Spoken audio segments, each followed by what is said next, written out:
எல்லோருக்கும் வணக்கம்.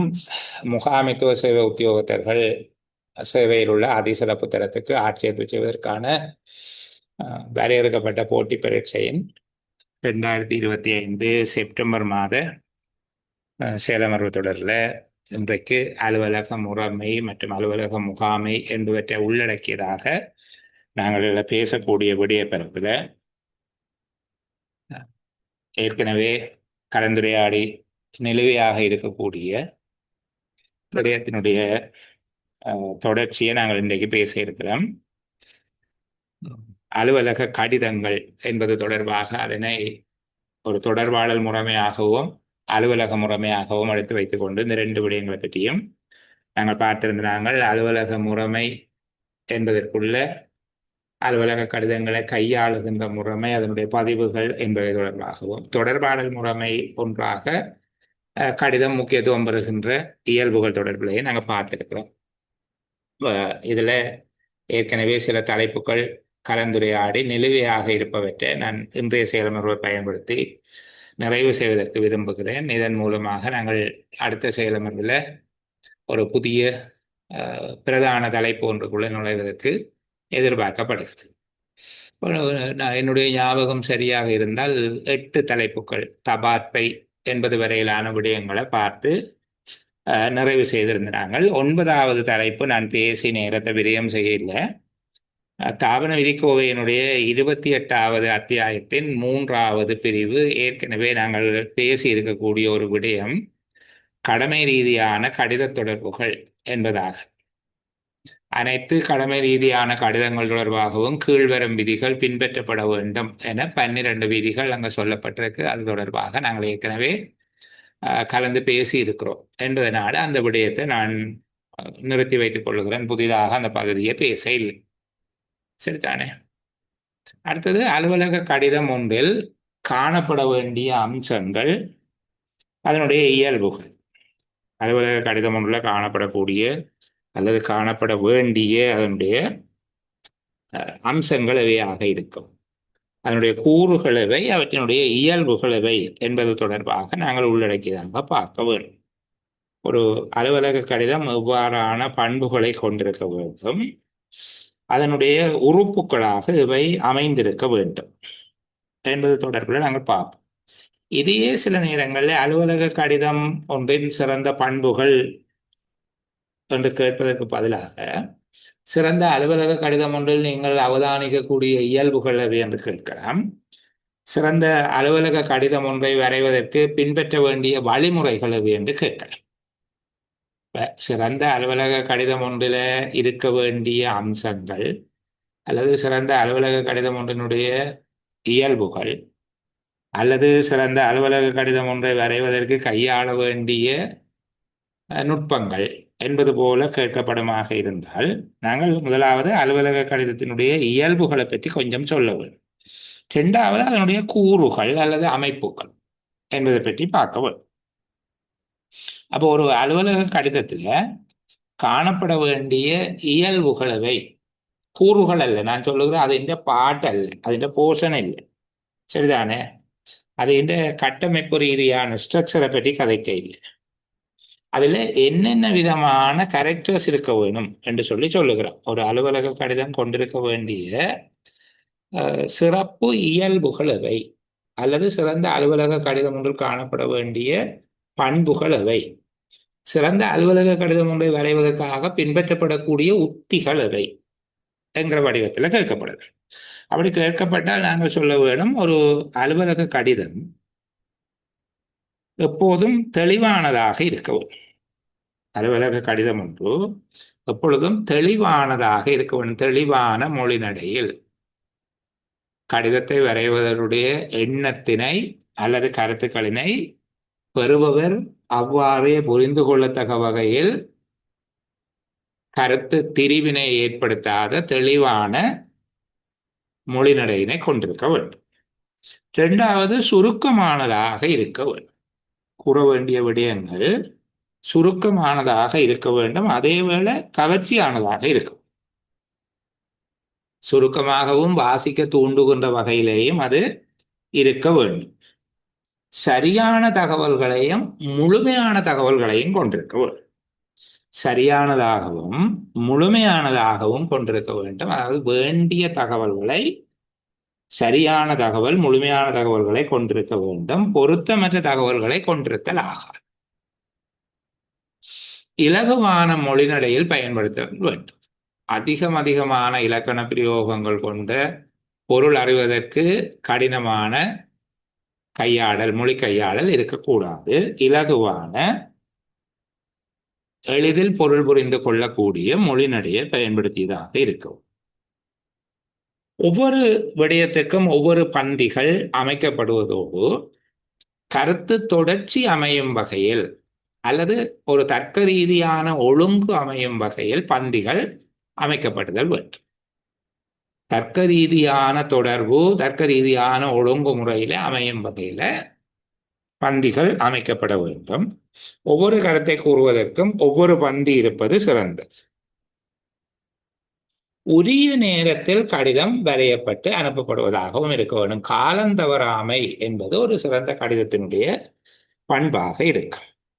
காலம் தவறாமை என்பது நாங்கள் ஒரு சிறந்த கடிதத்தினுடைய இன்னொரு பண்பாக அதை எடுத்துக்கொள்ளக்கூடியதாக இருக்கு. அப்போ இவற்றை உத்திகள் என்றும் நீங்கள் சொல்லலாம், பண்புகள் என்றும் சொல்லலாம். ஒன்று தெளிவாக இருக்க வேண்டும், சுருக்கமாக இருக்கும், சரியாகவும் முழுமையாக இருக்கும், புரிந்து கொள்ளக்கூடிய இலகுவான மொழிநடையில் காணப்படுதல், பந்திகள் ஒழுங்காக ஒரு தர்க்க ரீதியான ஒழுங்கமைப்பில் அமைதல், ஒவ்வொரு விடயத்தை அல்லது கருத்தினையும் கூறுவதற்கு ஒவ்வொரு பந்தி அமைக்கப்படுவது பொருத்தமானதாக இருக்கும்.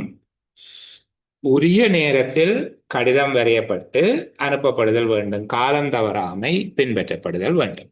இது பண்பென்று கேட்டாலும் சரி, சிறந்த கடிதத்தை வரைவதற்கான நுட்பம், உத்தி என்று கேட்டாலும் இந்த விஷயத்தை சொல்லும். அடுத்த விடயத்தை பார்க்க வேண்டும்.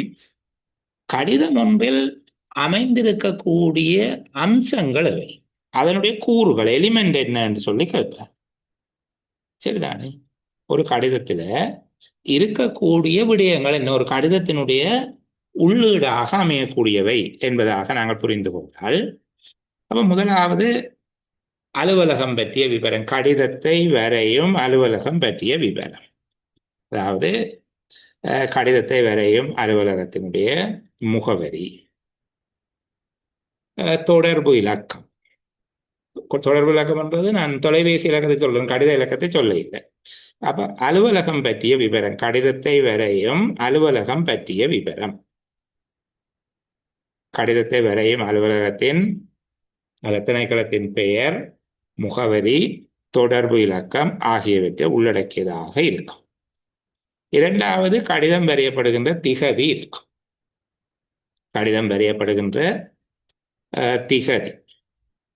மூன்றாவது, ஏற்கனவே கடித தொடர்பாளரின் தொடர்ச்சியாக இக்கடிதம் அமையுமாக இருந்தால் முன்னைய கடித தொடர்பு இலக்கம். நீங்கள் எழுதுவீங்க, தங்களின் மேற்படி தலைப்பிடப்பட்ட இந்த இலக்கம் இந்த திகதி கொண்ட கடிதம் சார்பாக என்று சொல்லி அதுதான் சொல்லுகிறேன். இப்ப இன்னொரு கடித தொடர்பின் தொடர்ச்சியாக அமையும் என்றால் தொடர்பு இலக்கம் குறிக்கப்பட வேண்டும். விலாசதாரரின் விவரம் இருக்கும். கடிதம் அனுப்பப்படுகின்ற நபர் அல்லது அலுவலருடைய விவரம். சில வேளை ஒரு தனிப்பட்ட நபருடைய பெயராக இருக்கலாம், அலுவலர் என்றால் பதவி பெயராக இருக்கலாம். கடிதம் விலாசதாரருடைய பெயர் அல்லது பதவி பெயர் மற்றும் முகவரி உள்ளடங்கியதாக இருக்கும். பொருத்தமான பண்பாடான விழிப்பு, விலாசதாரரை கண்ணியப்படுத்தும் வகையிலான விழிப்பு இருக்க வேண்டும். ஐயா, அம்மணி, கௌரவ, வணக்கத்துக்குரிய, அதி வணக்கத்துக்குரிய, அது போன்ற பொருத்தமான விலாசதாரரை கண்ணியப்படுத்தும் வகையிலான விழிப்பு அமைய வேண்டும். கடிதத்தின் பிரதான உடல், உள்ளீடு, கடிதத்தில் பிரதான உள்ளீடு அல்லது கடிதத்தின் உடலாக அமைகின்ற விடயத்தை குறித்து காட்டும் வகையிலான தலைப்பு, பொருத்தமான கடித தலைப்பு. கூறவரும் கருத்துக்கள் தர்க்க ரீதியாக ஒழுங்குபடுத்தப்பட்ட கடிதத்தின் உள்ளடக்கம் அல்லது கடிதத்தின் உடல் என்று சொல்லுவார்கள். அடுத்தது அனுப்புபவரின் கையொப்பம், பெயர், பதவி பெயர், நிறுவனம், குறிப்புகள் அல்லது இணைப்புகள் என குறிக்கப்படுவதாக இருந்தால் கடிதத்தில் அந்த விடயமும் உள்ளடக்கப்பட்டிருத்தல் வேண்டும். விசேட குறிப்புகள் எவையேனும் இருப்பின் அவை குறிப்பிடப்படுவதோடு கடிதத்துடன் இணைப்புகள் இருப்பின் அவை பற்றிய விவரம் இவ்வளவையும் உள்ளடக்கியதாக ஒரு கடிதத்தில் காணப்படுகிற அதனுடைய அமைப்பு அல்லது கடிதத்தின் கூறுகள், கடிதத்தின் உள்ளீடுகளாக அமையக்கூடியவை எவை என்று கேட்கப்பட்டால் வேறு விதமாக விடை எழுத வேணும். இப்போ 2 விடயம் இருக்குது. அலுவலக கடிதம் ஒன்றில் காணப்பட வேண்டிய பண்புகள் அல்லது சிறந்த கடிதம் ஒன்றின் இயல்புகள் என்று கேட்கப்பட்டால் வேறு, அதன் உள்ளீட்டு அம்சங்களும் அதன் அமைப்பும் என்று கேட்கப்பட்டால் வேறு விதமாக எழுதி வைக்கும். அலுவலக கடிதம் ஒன்றில் மேலொப்பமிடப்படுகின்ற முறைகள் என்பது நான் 2 விதமாக ஏற்கனவே பேசியிருக்கிறேன், சுருக்கமாக சொல்லுகிறேன். அலுவலக கடிதம் ஒன்றில் மேலொப்பமிடும் முறைகள் 2 விதமாக அமைந்திருக்கும். உயர்நிலை அலுவலர் ஒருவருமால் நிறைவேற்று தர அலுவலர் ஒருவர்கள் கடித வரைவு ஒன்று அங்கீகரிக்கப்பட்டுள்ள சந்தர்ப்பத்தில், கடித வரைவு ஒன்று கையொப்பமிட்டு அங்கீகரிக்கப்பட்டுள்ள சந்தர்ப்பத்தில் அக்கடித வரைவு மீள கடிதமாக தயாரிக்கப்படும் போது வரைவினை அங்கீகரித்தவருடைய பெயர், பதவி பெயர் மற்றும் நிறுவனம் என்பவை குறிப்பிடப்பட்டு ஒப்பம் என அடையாளமிடப்பட்டு அவருக்கு அடுத்தமைபவர், குறித்த அலுவலருக்கு அடுத்தமைபவர் ஏற்கனவே வரைவினை அங்கீகரித்துள்ள உத்தியோகத்தர் சார்பாக ஒப்பமிட்டு கடிதத்தினை அனுப்புதல். 2வது, தனக்கு கீழமைந்த உத்தியோகத்தர் ஒருவரினால் ஒப்பமிடப்பட்ட ஆவணம் ஒன்றினை தானும் ஒப்பமிடுவதன் மூலம் மேலும் உறுதிப்படுத்தி கையொப்பமிடுதல். இது 2வது வகையாக இருக்கும். இப்போ கிராம அலுவலர் ஒருவருடைய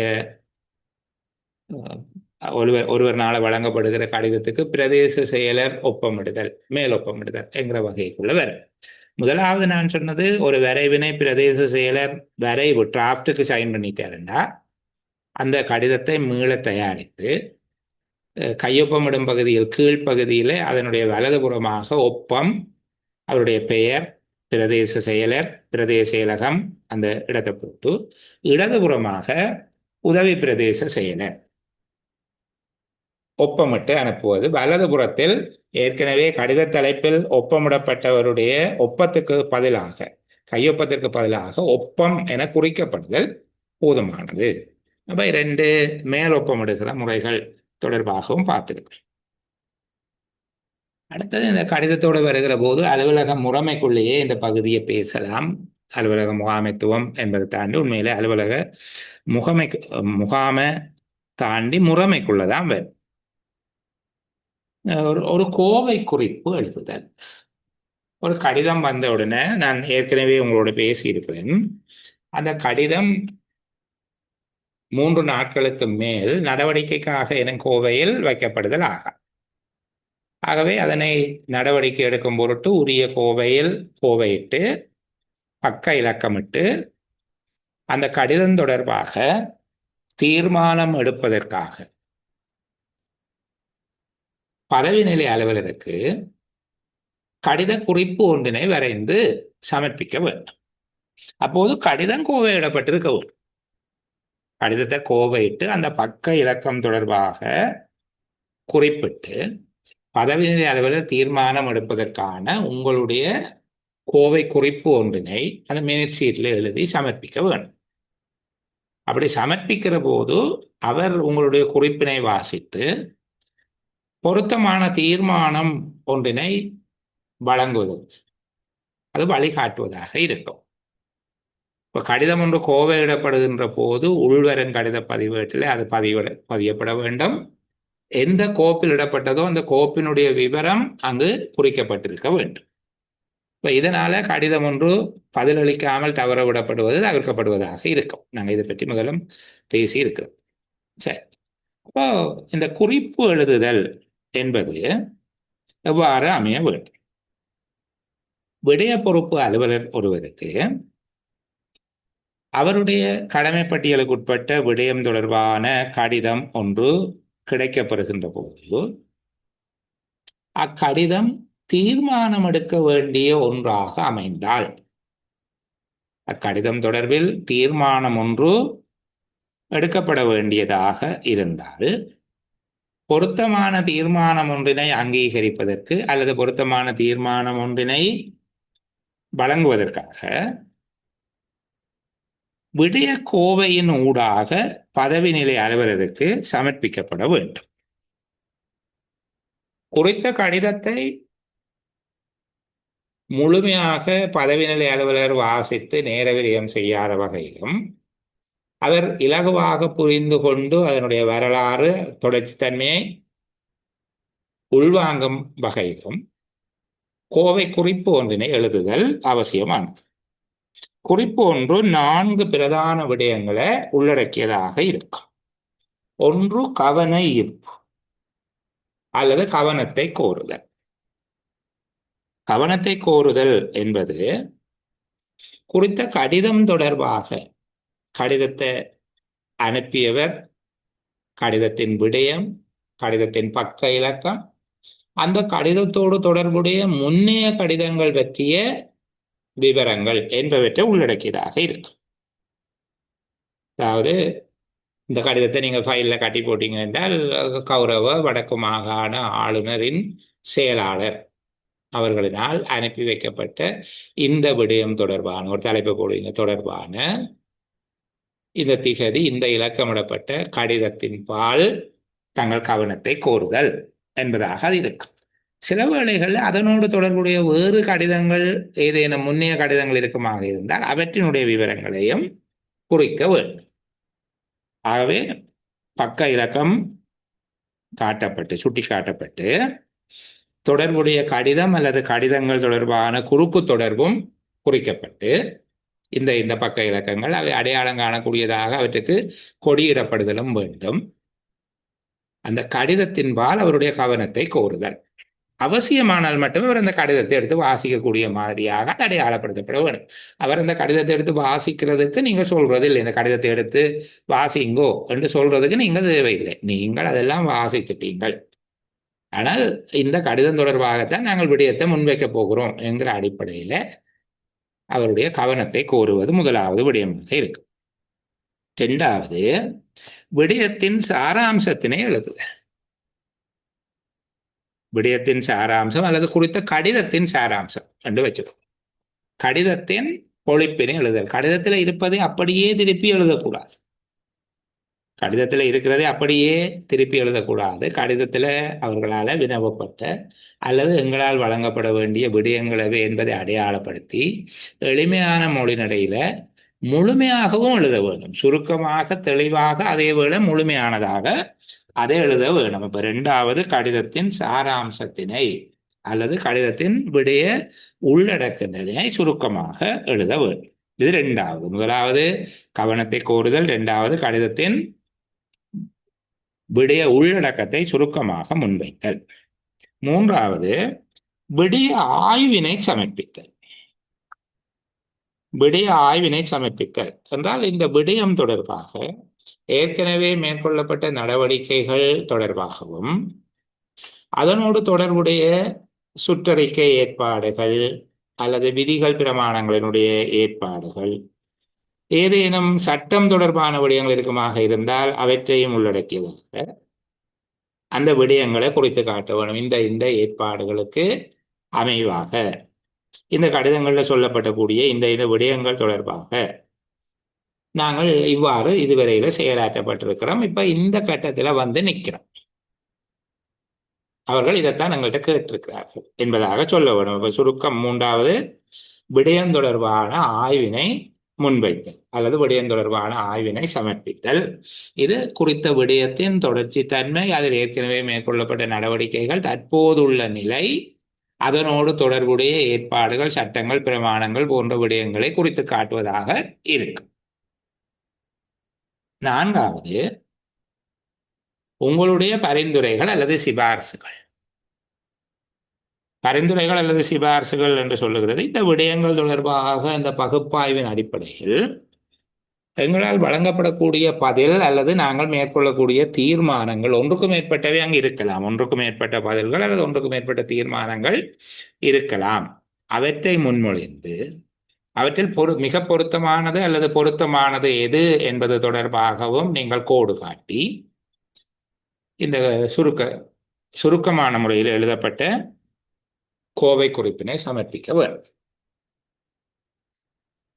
இந்த குறிப்பினை வாசிக்கிற போது, இந்த குறிப்பை வாசிக்கிற ஒரு பதவி நிலை அலுவலர் அதனை அடிப்படையாக வைத்துக்கொண்டு நீங்கள் முன்மொழிந்த சிபாரிசுகளிலிருந்து பொருத்தமான ஒன்றினை தெரிவு செய்து தீர்மானம் எடுக்கக்கூடிய வகையில் அமைந்திருக்க வேண்டும்.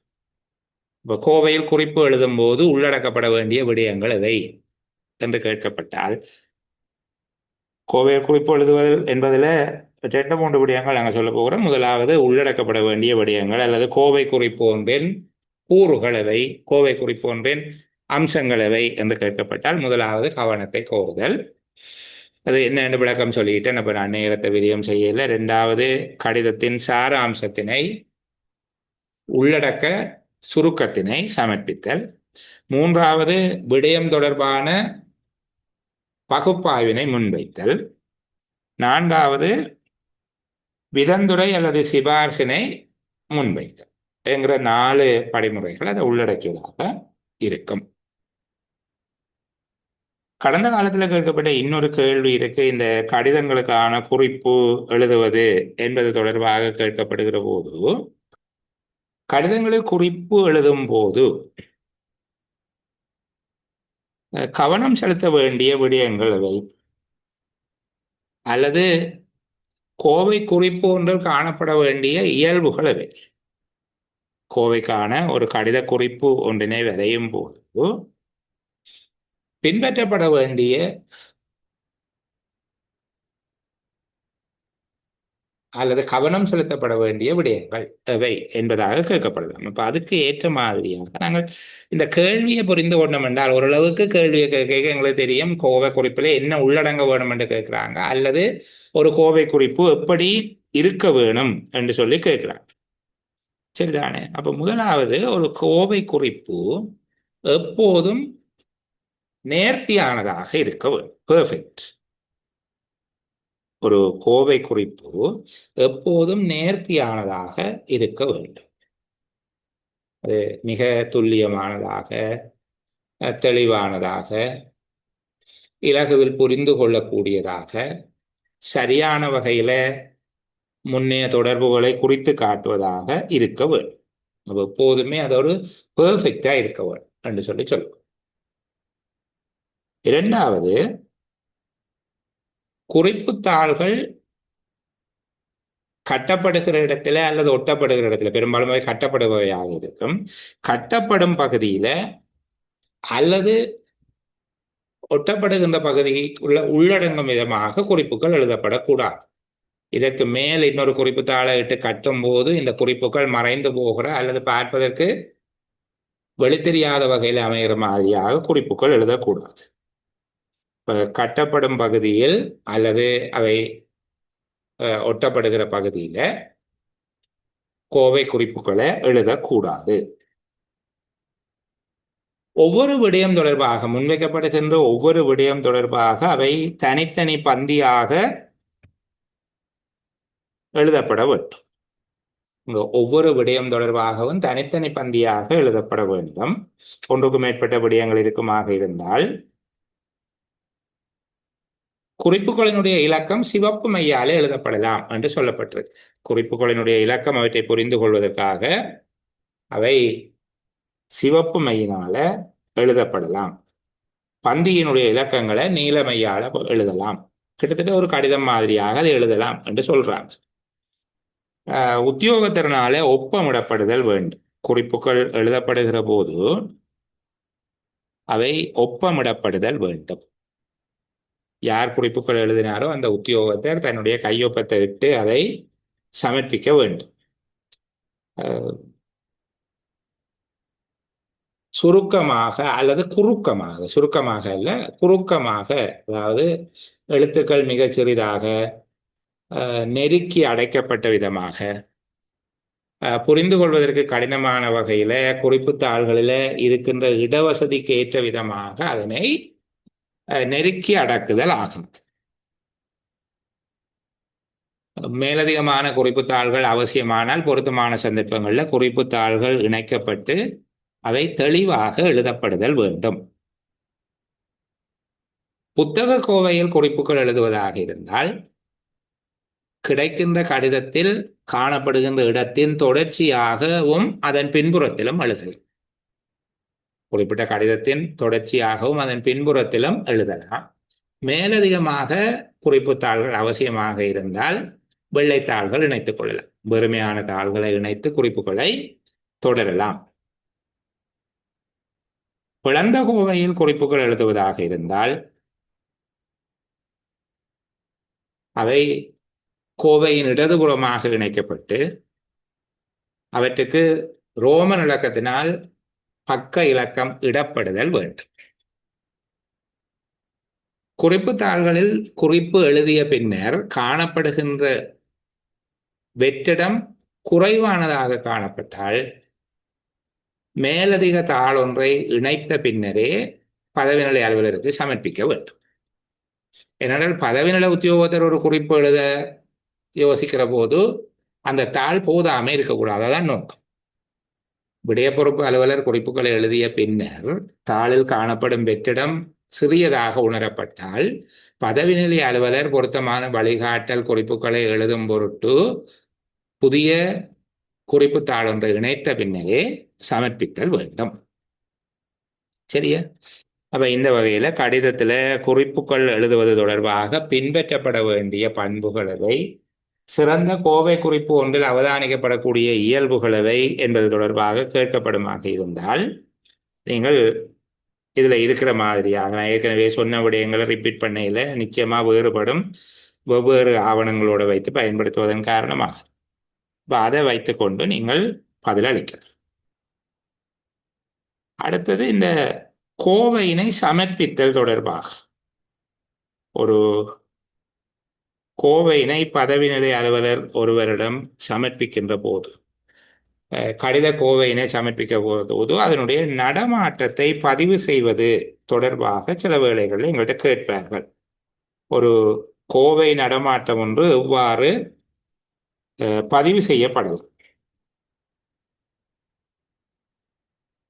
இவ்வாறு கோவை ஒன்றை கொடுக்கிற போது அவ்வாறு கோவை பதவிநிலை அலுவலரிடம் சமர்ப்பிக்கப்பட்டு விட்டது என்பதை அடையாளம் காண்பதற்கான வழிமுறைகளாக இவை பின்பற்றப்படும். சரி, முதல் கோவை சமர்ப்பிக்கப்படுகிற விதம் தொடர்பாக நாங்கள் பார்ப்போம். என்ன கோவை நடமாட்டத்தை பதிவு செய்வது அதனுடைய ஒரு பகுதியாக இருக்கும். கடிதம் தொடர்பாக தீர்மானம் எடுப்பதற்கு கோவை குறிப்பு ஒன்றினை வரைந்த பின்னர் அல்லது பதில் கடிதத்துக்கான வரைவு ஒன்றினை வரைந்த பின்னர் கடிதம் தொடர்பிலான மேலதிக நடவடிக்கையினை தொடரும் பொருட்டு பதவிநிலை அலுவலர் ஒருவரிடம் கோவை சமர்ப்பிக்கப்படுகின்றது. அவ்வாறு சமர்ப்பிக்கப்படுகின்ற போது பின்பற்றப்பட வேண்டிய அல்லது கவனம் செலுத்தப்பட வேண்டிய நடவடிக்கைகள் எவை என்று சொல்லி கேட்கப்பட்டால் நாங்கள் முதலாவது சொல்ல வேணும், கோவை நடமாட்டத்தினை பதிவு செய்தல். இந்த கோவை விடய பொறுப்பு அலுவலரிடம் இருந்து பதவிநிலை அலுவலரிடம் சென்று விட்டது என்பதை அடையாளம் காண்பதற்கு ஏற்ற வகையில அசைவு அட்டையின் மூலமாகவோ அல்லது கோவையின் மேலட்டை வடிவத்திலேயோ வெளிக்கோவை உரை என்று சொல்லுவோம். வெளிக்கோவை உரை பயன்படுத்தப்பட்டோ அல்லது கோவை குறிப்பு ஒன்று எழுதப்பட்டோ கோவை நடமாட்டம் பதிவு செய்யப்பட வேண்டும். இப்போ முதலாவது விடயமாக நாங்கள் சொல்லுகிறோம், ஃபைல் வெளியே போயிட்டுங்கிறத குறிக்க வேணும். குறிக்கிறதுக்கு நீங்கள் 3 விதமாக பயன்படுத்தலாம். ஒன்று, இந்த ஒவ்வொரு ஃபைலுக்கும் வெளியிலே ஒரு ஃபோல்டர் ஒன்று போட்டு வைக்கிறது. ஒரு மட்டை, ஒரு அரைவாசி உயரத்துக்கு இருக்கக்கூடிய மாதிரியாக ஒரு மட்டை. அந்த ஃபைலில் இருக்கிற டீட்டெயில், அதிൻ്റെ பேர், ஃபைல் நம்பர், இந்த மாதிரியான விடயங்களை உள்ளடக்கிறாங்க. இந்த சில புத்தகங்களுக்கு மேலே ஒரு கவர் ஒன்று வரும், சில புத்தகத்துக்கு மேலே ஒரு பேப்பர் மாதிரி சுற்றி வர மாதிரியாக இது பாதியாக இருக்கும், முழுமையாக இருக்காது. அந்த கோவையினுடைய உயரத்திலும் பார்க்க குறைந்த அளவில் இருக்கும். அந்த கவரை எடுத்து வச்சு கொண்டு கோவையை அனுப்புவோம். அதில் கோவை அனுப்பப்படுகிற போது திகதியை போட்டு யாருக்கு அனுப்பப்பட்டது என்கிற விவரத்தை குறித்து வைத்துக் கொள்ள வேண்டும். அதைத்தான் நாங்கள் சொல்லுகிறோம் கோவையின் வெளி உரை அல்லது வெளிக்கோவை உரை என்று சொல்லுகிறோம். இது ஒரு மெத்தட். ரெண்டாவது சலன அட்டை அல்லது அசைவு அட்டை, மூமெண்ட் கார்டு என்று சொல்லுவோம். மூமெண்ட் கார்டில் பதிந்து கொள்கிறார். மூன்றாவது கோவை குறிப்பு. அந்த கோவையினுடைய அட்டையிலேயே அந்த விவரம் எழுதப்பட வேண்டும். இப்போ இந்த லைப்ரரி புத்தகத்துக்கு பின்பக்கத்தில் எழுதுகிற மாதிரி அந்த கோவையிலேயே எழுதப்பட்டிருக்கு எப்போது யாருக்கு சமர்ப்பிக்கப்பட்டது என்பது தொடர்பாக. அப்ப முதலாவது கோவையின் நடமாட்டத்தை பதிவு செய்தல் வேண்டும். இரண்டாவது நேரடி மேற்பார்வை அலுவலர் அல்லது கிளைத்தலைவருக்கு ஊடாக கோவை சமர்ப்பிக்கப்படுதல் வேண்டும். விசேடமான சந்தர்ப்பங்களில் நேரடியாக பதவிநிலை அலுவலர் அல்லது நிறைவேற்றுத்தர அலுவலருக்கு கோவையினை சமர்ப்பிக்க முடியும். எனினும் பொதுவான சந்தர்ப்பங்களில் கிளைத்தலைவர் அல்லது மேற்பார்வை உத்தியோகத்தருடைய கவனத்தின் பாற்பட்டு குறித்த கோவை பதவிநிலை அலுவலருக்கு அல்லது நிறைவேற்றுத்தர அலுவலருக்கு சமர்ப்பிக்கப்படுதல் வேண்டும். உரிய கிளைத்தலைவர் அல்லது நேரடி மேற்பார்வை உத்தியோகத்தர் கடித வரைவுகள் அல்லது கடித குறிப்புகள், அங்கு காட்டப்பட்டிருக்கக்கூடிய ஏனைய விவரங்கள் பொருத்தமானவைதானா என்பதை பரிசீலிப்பதற்கும் உறுதிப்படுத்துவதற்கும் இது உதவியாக அமையும். மூன்றாவது, பல கோவைகளை ஒன்றாக சமர்ப்பிக்கும் போது பின்பற்ற வேண்டியவை. இயல்பான எல்லா வேளைகளிலும் ஒன்றுக்கும் மேற்பட்ட கோவைகள் ஒன்றாக சமர்ப்பித்தல் தவிர்க்கப்பட வேண்டும். ஆனால் குறித்த விடயத்தோடு தொடர்புடையவை அவற்றின் உபகோவைகளாக அல்லது கடந்த கால கோவைகளாக அல்லது உசாத்துணை கோவைகளாக அமையக்கூடிய கோவைகள் இருப்பின் குறித்த கோவையோடு இணைத்து அதனை சமர்ப்பிக்க வேண்டும். சமர்ப்பிக்கப்படும் விடயத்தோடு தொடர்புடைய கடித ஆவணங்களை பதவிநிலை அலுவலர் அவசியமான சந்தர்ப்பங்களில் இலகுவாக காணும் வகையில் பொருத்தமான வகையில் கொடியிடுதலும், கோவைகளை ஒன்றாக சேர்த்து சிவப்பு நாடாவினால் இறுக்கமாக கட்டி சமர்ப்பித்தலும் கட்டாயமானது. பதவிநிலை அலுவலரிடம் கோவையை சமர்ப்பிக்கும் போது கவனம் செலுத்தப்பட வேண்டிய விடயங்கள் என்று கேட்கப்பட்டால் நீங்கள் இந்த 3 விடயங்களையும் உள்ளடக்கியதாக சொல்லலாம். ஒன்று, கோவை நடமாட்டத்தை குறித்து கொள்ளுதல் அல்லது பதிவு செய்தல். கோவை நடமாட்டத்தினை பதிவு செய்தல். அது சுருக்கமாக எழுதலாம். கோவை நடமாட்டத்தினை பதிவு செய்வதற்கு கோவையின் வெளி உரை முறைமை அல்லது அசைவட்டை, கோவை குறிப்பு ஆகிய வடிவங்களை பயன்படுத்தி கோவை எப்போது யாரிடம் சமர்ப்பிக்கப்பட்டது என்கிற விவரத்தை குறித்துக் கொள்ளுதல் வேண்டும். இரண்டாவது, கிளைத்தலைவர் அல்லது நேரடி மேற்பார்வை அலுவலருக்கு ஊடாக சமர்ப்பிக்கப்படுதல் வேண்டும். விசேட சந்தர்ப்பங்களில் நிறைவேற்றுத்தர அலுவலர் அல்லது பதவிநிலை அலுவலரிடம் கோவையை நேரடியாக சமர்ப்பிக்க முடியும். எனினும் பொதுவாக நேரடி மேற்பார்வை அலுவலர் அல்லது கிளைத்தலைவரிடம் சமர்ப்பித்து கடித வரைவு அல்லது கடித குறிப்பு, அதனோடு தொடர்புடைய விடயங்கள் உரிய வகையில் உள்ளன என்பதை உறுதிப்படுத்தி கொள்ளுவது அவசியம். மூன்றாவது, பல கோவைகளை ஒன்றாக சமர்ப்பிக்கும் சந்தர்ப்பத்தில் பொதுவான வேளையில் இவ்வாறு செய்தலாகாது. எனினும் ஒரு கோவையோடு தொடர்புடைய அதன் உபகோவைகள், கடந்த கால கோவைகள், முன்மாதிரி கோவைகள் அல்லது உசாத்துணை கோவைகள் போன்றவற்றை சமர்ப்பிக்க வேண்டியிருந்தால் குறித்த கடித ஆவணத்தோடு தொடர்புடைய கடிதங்களை ஆவணங்களை பதவிநிலை அலுவலர் பார்ப்பதற்கு வசதியாக பொடியிடப்பட்டு கோவைகள் ஒன்றாக இணைக்கப்பட்டு சிவப்பு நாடாவினால் இறுக கட்டி சமர்ப்பிக்கப்படுதல் வேண்டும். அடுத்தது கடிதம் ஒன்று தொடர்பாக புதிய கோவையை ஆரம்பிக்கும் போது இலக்கமிடுதல் தொடர்பில். இந்த இலக்கமிடுதல் தொடர்பில் ஒவ்வொரு விதமான அபிப்பிராயங்கள் இருக்குது. இதுல கீறி விளையாடி கொண்டிருக்க கூடாது, எனக்கு அழிச்சு விளையாடி கொண்டிருக்க நேரம் இல்லை. சரியா?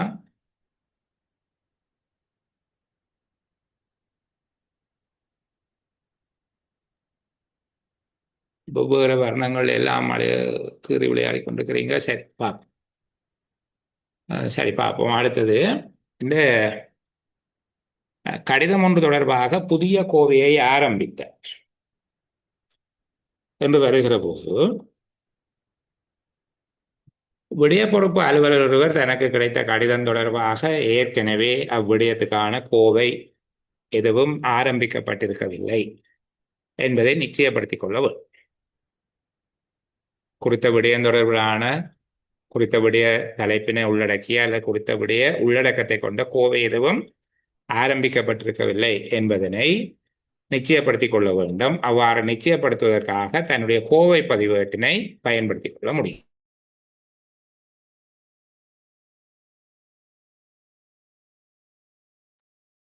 கோவை பதிவேடு பயன்படுத்தப்படுதல் வேண்டும். புதிதாக கோவை ஒன்றினை ஆரம்பிக்கின்ற போது அந்த விவரங்கள் அவருடைய கடமை பட்டியலுக்கு அமைவாக கோவை பதிவேட்டில் பதிவிடப்பட்டு நேரடி மேற்பார்வை அலுவலருடைய சிற்றொப்பத்தினால் அனுமதி அளிக்கப்படுதல் பொருத்தமானது. அவருடைய நேரடி மேற்பார்வை அலுவலர்கிட்ட கொடுத்து புதுசாக ஒரு கோவை ஆரம்பிக்கிறது தொடர்பாக இனிஷியல் பண்ணிக்கொள்ள வேண்டும். சரிதானே? கோவைக்கு இலக்கமிடுதல் என்பது நிறுவனத்தின் குறியீடு அல்லது குறியீட்டு இலக்கம் முதலில் அமைய வேண்டும். இப்போ சில வேளைகளில் நீங்கள் மாவட்ட செயலகத்தில் பணியாற்றுவதாக இருந்தால் மாவட்ட செயலகத்தினுடைய எழுத்து குறியீடு அல்லது இலக்க குறியீடு, பெரும்பாலான மாவட்ட செயலகங்கள் எழுத்து குறியீட்டைத்தான் பயன்படுத்துகிறார்கள். இப்போ MNGA என்று எழுதுவார்கள் மன்னாரில் எழுதுகிற போது, அல்லது AFGA என்று எழுதுவார்கள் யாழ்ப்பாணத்தில் எழுதுகிற போது. சில வேளைகளில் அவற்றுக்கான இலக்க குறியீடுகளை பயன்படுத்துகிறார்கள். வடக்கு மாகாண பொது சேவை ஆணைக்குழு அதை பயன்படுத்துகிற போது NP04 என்று பயன்படுத்துகிறார். வடக்கு மாகாணம் அதில் பொதுச்சேவை ஆணைக்குழு என்பதை குறிப்பதற்காக 04 என்பதை பயன்படுத்துகிறார். இப்படி ஒவ்வொரு நிறுவனங்களும் தங்களுக்கான குறியீட்டு எழுத்துக்கள் அல்லது குறியீட்டு இலக்கங்களை பயன்படுத்துகிறார்கள். முதல்ல நிறுவனத்தின் குறியீடு அல்லது குறியீட்டு இலக்கம், இரண்டாவது கிளையின் குறியீடு அல்லது குறியீட்டு இலக்கம், மூன்றாவது அலுவலருடைய குறியீட்டு விவரத்தை போடுவோம். அலுவலருக்கும் சில வேளைகளில் இலக்கத்தை கொடுக்கிறார்கள். சிலர் அதுக்கு எண்ணம் அழுத்தமாகவும் போடுகிறார்கள். DO 03 அல்லது MSO 04 இந்த மாதிரியாக போடுகிறார்கள். அங்க சில வேளை உங்களோட விவரத்தை தந்துட்டு தான் கோவை இலக்கத்தை எழுதும்படி கேட்பார்கள். ஏதோ ஒன்றை பயன்படுத்த வேண்டியிருந்தா, இல்லாவிட்டால் இந்த ஒழுங்குல நீங்க சொல்லணும். நிறுவனத்தின் குறியீடு, கிளையின் குறியீடு, அலுவலருடைய குறியீடு, விடய குறியீடு, அவருக்கு வழங்கப்பட்ட கடமை பட்டியலில் குறித்த விடயம் எத்தனையாவதாக பட்டியலிடப்பட்டுள்ளது என்பதை பார்க்க வேணும். விடய இலக்கம். இப்போ ஒரு 2025 ஆண்டு ஓய்வூதியர்களுக்கான பயிற்சி செயலமர்வு ஒன்று நடத்த போகும் என்று வைத்துக் கொண்டால், அவருடைய பயிற்சி தொடர்பான பயிற்சிகளை ஒழுங்கமைத்தல் என்பது எத்தனையாவது கடமையாக சொல்லப்பட்டிருக்கு என்று பார்க்க. ஏற்கனவே பயிற்சிக்காக ஒவ்வொரு பயிற்சிகளுக்காக ஒவ்வொரு கோவைகள் திறக்கப்பட்டிருந்தால், இது புதிய ஒரு பயிற்சியாக இருந்தால் புதிய கோவை எத்தனையாவது கோவை அந்த விடயத்தில் அவருக்கு கடமைப்பட்டியல் 5ஆவதாக ஒப்படைக்கப்பட்டிருக்கு. இது 7ஆவது பயிற்சி என்றால் 05 சரிச்சு ஒரு கோடு போட்டு 07 என்று போட வேண்டும். விடய இலக்கம், விடயத்தில் எத்தனையாவது கோவை என்பது குறித்த விடயம் தொடர்பாக ஆரம்பிக்கப்படுகின்ற கோவையின் தொடர் இலக்கம் போடப்பட வேண்டும். ஒரு ஆண்டிலேயே நிறைவு பெறக்கூடியதாக இருந்தால், குறித்த ஆண்டுக்கானதாக இருந்தால் இறுதியாக அதன் ஆண்டையும் குறித்துக் கொள்ளலாம். ஓரளவுக்கு இந்த விடயத்தை உள்ளடக்கியதாக. இதை விட விரிவான சில முறைகள் இருக்குது. ஆனால் சாதாரணமாக இதை நாங்கள் பயன்படுத்துறது பொருத்தமானதாக இருக்கும். ஒரு கடிதம் தொடர்பாக புதிய கோவை ஒன்றை ஆரம்பிக்கிற சந்தர்ப்பத்தில் இலக்கம் எடுத்தல். உண்மையில இந்த கடிதம் தொடர்பில் மேலதிகமாக நிறைய விடயங்கள் பேசக்கூடியதாக இருக்குது. ஒரு கடித வரைவு ஒன்றை தயாரிக்கின்ற போது, முன்மாதிரி உள்ள போது அந்த கடிதத்தில் என்னென்ன வரைவுகள் இருக்க வேணும், அடுத்தது முன்மாதிரி இல்லாத போது அந்த கடித விரைவு எவ்வாறு இருக்க வேண்டும் என்பது தொடர்பாக இருக்குது. ஓரளவுக்கு முக்கியத்துவம் குறைந்தவை என்று கருதுகிற விடயங்களை நான் கையை விட்டுட்டு போகிறேன். சுருக்கமாக ஒரு விடயத்தை சொல்லிட்டு போகிறேன். ஒரு கடித வரைவில் உள்ளடங்க வேண்டிய விடயங்கள் எவை என்று கேட்கப்பட்டார். சில வேளைகளில் உங்களை ஒரு கடித வரைவில் உள்ளடக்கப்பட வேண்டிய விடயங்கள் எவை என்று கேட்கப்பட்டால், நான் ஏற்கனவே உங்களுக்கு சொல்லி தந்த சிறந்த கடிதம் ஒன்றின் கூறுகள், நிறுவனத்தினுடைய பெயர், அதன் முகவரி, தொடர்பு இலக்கம், கடிதம் எழுதப்படுகின்ற திகதி, பொருத்தமான விழிப்பு, உரிய வகையில கடித உள்ளீட்டை அல்ல உள்ளடக்கத்தை காட்டக்கூடிய வகையிலான தலைப்பு, விலாசதாரரை கண்ணியமாக விളിக்கும் வகையிலான ஒரு விழிப்பு, பந்திகளாக்கப்பட்ட தர்க்க ஒழுங்கமைப்பில் அமையப்படுகிற கடிதத்தின் உள்ளடக்கம், ஒவ்வொரு விடயமும் தனித்தனி பந்திகளாக பிரிக்கப்பட்டிருத்தல், அவற்றுக்கிடையில ஒரு தர்க்க ரீதியான ஒழுங்கமைப்பு ஒன்று காணப்படுதல், கையொப்பமிடுதல், கையொப்பத்தில் தங்கள் சேவையில் அர்ப்பணிப்புடன் என்பது போன்ற வார்த்தைகள் பிரயோகிக்கப்படுதல், கையொப்பம், பெயர், பதவி, நிறுவனம் என்கிற அடிப்படையில் விவரங்கள் அமைந்திருத்தல், அதன் கீழ் குறித்த அலுவலரை தொடர்பு கொள்ளக்கூடிய தொலைபேசி, தொலைநகல், மின்னஞ்சல் முகவரி ஆகியவை இருத்தல். நான் அது முதல் சொல்ல இல்லைன்னு நினைக்கிறேன். குறித்த அலுவலர்களுக்கு அலுவலக தொலைபேசி, தொலைநகல், ஃபேக்ஸ் நம்பர், தொலைநகல் மற்றும் மின்னஞ்சல் முகவரி ஆகியவை உள்ளடங்கி இருத்தல். இந்த விடயங்கள் இவ்வளவையும் உள்ளடக்கியதாக நீங்கள் ஒரு கடித வரைவு எப்படி இருக்க வேண்டும் என்று கேட்டாலும் அதே பதிலே எழுதுங்க. ஒரு கடிதம் ஒன்றின் உள்ளீடுகளாக அல்லது உள்ளடக்கங்களாக அமைய வேண்டியவை எவை, அல்லது சிறந்த கடிதம் ஒன்றில் காணப்பட வேண்டிய அம்சங்கள், பண்புகள் வேறு, அம்சங்கள் வேறு. அம்சங்கள் என்றால் அதன் கூறுகள், எலிமெண்டை தான் கேட்கிறது. எவை என்று கேட்கப்பட்டாலும் அதே பதிலையே நீங்கள் எழுதுங்க. சரி, அலுவலக கடிதங்கள் தொடர்பாக நான் இந்த அளவோடு நிறைவு செய்து கொள்கிறேன். ஏனென்றால் இன்னும் முக்கியமான பெரிய பெரிய தலைப்புகள் பார்க்கறதுக்கு இருக்குது. நாங்கள் ஒரு சிறிய இடைவேளைக்கு பின்பாக படிவங்கள் தொடர்பாக நான் காட்சிப்படுத்துவதற்கு இல்லை ஆவணங்கள், வெறும் குரல் வழியாக மட்டுமே உரிய தலைப்புகளையும் வினாக்களையும் அவற்றுக்கான விடய உள்ளீடுகளையும் உள்ளடக்கியதாக பேசுவேன். இப்போ 8:53, 9 மணிக்கு நாங்கள் திரும்ப படிவங்கள் மற்றும் படிவ முகாமைத்துவம் தொடர்பாக பேச ஆரம்பிப்போம்.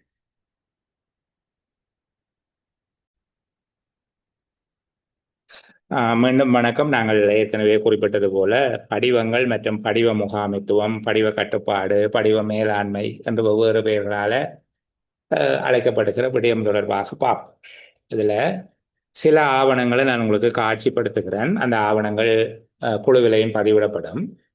ஆனால் அவற்றை ஒப்பிட்டு கற்றுக்கொள்வதில் உங்களுக்கு நெருக்கீடுகள் இறுக்கமாக இருந்தால் அந்த தவிர்த்து கொண்டு குரல் வழியாக பதிவு செய்கின்ற விடயங்களை பாடக்குறிப்புகளாக ஆக்கி நீங்கள் பயன்படுத்தி கொள்ளலாம். இல்லை மேலதிக வாசிப்புகளாக இவற்றை நீங்கள் பயன்படுத்த போகிறீர்கள் என்று கருதினால் அதை பயன்படுத்தி கொள்வதில் நெருக்கடி ஒன்றும் இல்லை. சரிதானே? இந்த அலுவலக படிவங்கள் என்பது தொடர்பாக நாங்கள் பார்க்க போகிற பிரதானமான உள்ளீடுகள் என்பவை இந்த வடிவத்தில் அமையும்.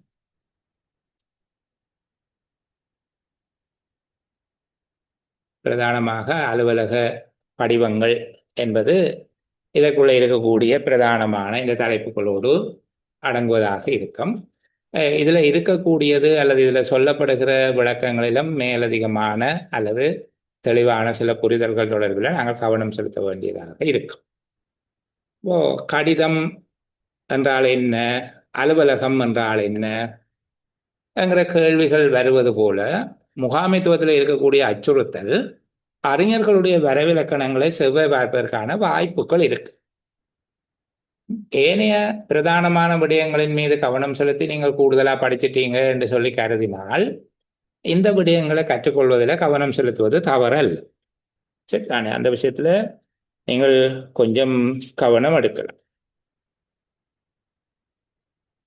ஆனால் வரைவிலக்கணங்களை மட்டுமே பாடமாக்கி கொண்டிருக்க வேண்டாம். அதை விட முக்கியமான எளிமையான தலைப்புகளின் மீது கொஞ்சம் கவனம் எடுக்கிறது நல்லது. அப்ப முதலாவது படிவம் என்றால் என்ன என்று சொல்லி ஒரு அறிஞர்களுடைய வரைவிலக்கணங்கள் சில விடயங்கள் இருக்குது. படிவம் என்பதற்கான ஒரு வரைவிலக்கணம் இதுல சொல்லப்படுகிறது. சில வேளைகளில் மொழிபெயர்ப்பு தவறுகள் இருக்கிறதாக இருக்கும். நான் அதனால எனக்கு தெரிந்த வகையில திருத்தம் செய்யப்பட்ட விடயங்களை நான் உங்களுக்கு சொல்லுகிறேன். சரிதானே? இதுல சொல்லப்படுகிற முதலாவது இந்த டெனிசியர் என்பவருடைய வரைவிலக்கணம். ஜேசி டெனிசியர் என்பவர் சொல்லுகிற வரைவிலக்கணம் குறிப்பிடப்பட்டுள்ள தலைப்புகளுக்கு நேரே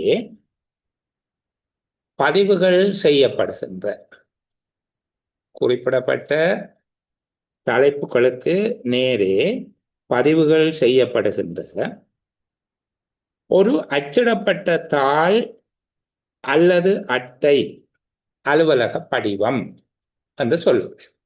இங்க அச்சிடப்பட்ட காகிதம் அல்லது அட்டை குறிக்கப்பட்ட தலைப்புகளுக்கு எதிராக உள்ளீடுகள் வழக்கமாக செய்யப்படுகின்றன என்று சொல்லி இருக்கிறது ஒரு மொழிபெயர்ப்பு குறைபாடு. அதை திருத்தமாக நாங்கள் சொல்வதாக இருந்தால் குறிப்பிடப்பட்டுள்ள தலைப்புகளுக்கு நேரே பதிவுகள் செய்யப்படும் ஒரு அச்சிடப்பட்ட தாள் அல்லது அட்டை அலுவலக படிவம் என்கிறார் ஜேசி டெனிசியர். இரண்டாவது லிட்டில் ஃபீல்ட் என்பவருடைய ஒரு வரைவிலக்கணம் இருக்கிறது. அது இதுல இல்லை, நான் மேலதிகமாக சொல்லுகிறேன் உங்களுக்கு. லிட்டில் ஃபீல்ட் என்பவருடைய வரைவிலக்கணம் தரவுகளை நிச்சயித்து அவற்றினை வழங்குவதற்கான இடவசதியினையும் கொண்டுள்ள காகித ஆவணம் படிவம் எனப்படும் என்கிறார். தரவுகளை நிச்சயித்து அவற்றை வழங்குவதற்கான இடவசதியையும் கொண்டிருக்கும் காகித ஆவணம் படிவம். இது லிட்டில் ஃபீல்ட் என்பவருடைய கருத்து. அடுத்தது ஈசி அயர் ஈசி அயர் என்பவர் படிவத்துக்கு ஒரு வரைவிலக்கணம் சொல்லுகிறார். படிவம் என்பது குறித்த தேவைக்கான அனைத்து தகவல்களும் வழங்கப்படுவதையும் அவை முன்வைக்கப்படும் விதமும் ஒழுங்கும் பயன்பாட்டுக்கு இலகுவாக அமைவதையும் உறுதிப்படுத்தும் ஒரு சாதனமாகும். படிவம் என்பது குறித்த தேவைக்கான அனைத்து தகவல்களும் வழங்கப்படுவதனையும் அவ்வாறு அவை முன்வைக்கப்படுகின்ற விதம் ஒழுங்கு என்பன பயன்பாட்டுக்கு இலகுவாக அமைவதையும் உறுதிப்படுத்தும் ஒரு சாதனம் என்று சொல்லியிருக்கிறார். இப்படி வெவ்வேறு விதமான தலைப்புகள் இருக்குது. இன்னொரு லிவிங் ஃபெல் என்பவருடைய கருத்து இருக்குது. செய்திகளை திரட்டி வழங்கும் பொருட்டு பயன்படுத்தப்படும் அச்சிடப்பட்ட தாள்கள் அல்லது அட்டைகள். பொதுவாக எங்களுக்கு விளங்குது என்னென்றால், இது ஒரு படிவம் என்பது நாங்கள் பொதுவான ஒரு வரைவிலக்கணத்துக்கு வருகிற போது ஒரு விடயத்தை சொல்லுவோம். இது அச்சிடப்பட்ட ஒரு காகிதம் அல்லது அட்டையாக இருக்கும். குறித்த விடயம் தொடர்பான தகவல்களை வழங்குவதற்கென ஒழுங்குபடுத்தப்பட்ட இடம் ஏற்பாடு செய்யப்பட்டிருக்கும். குறித்த தகவல்களை வழங்குவதற்காக ஒவ்வொரு தலைப்பு அல்லது விவரங்கள் வழங்கப்பட்டிருக்கும். அவற்றுக்கு இடையே தகவல்களை வழங்குவதற்கு பொருத்தமான இடம் ஏற்பாடு செய்யப்பட்டிருக்கும். ஒழுங்கமைக்கப்பட்ட முறையில முழுமையான தகவல்கள் கிடைப்பதையும் அதை இலகுவாக பயன்படுத்துவதையும் வசதிப்படுத்துவது இவற்றினுடைய நோக்கமாக இருக்குது.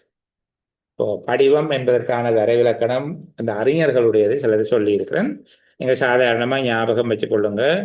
அலுவலக படிவம் என்பதனுடைய அர்த்தம் குறிப்பிட்ட தலைப்புகளுக்கு நேராக அதன் தகவல்களை வழங்குவதற்கென்று ஏற்பாடு செய்யப்பட்டிருக்கக்கூடிய காகிதம் அல்லது அட்டைகள் என்பதாக இருக்கும்.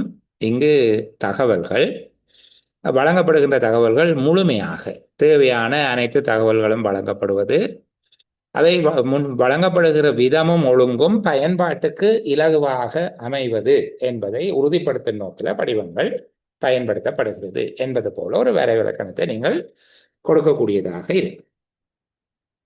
இரண்டாவது கேள்வி, அலுவலக படிவங்களின் நோக்கங்கள் எவை என்று சொல்லி. அலுவலக படிவங்களின் நோக்கங்கள் எவை?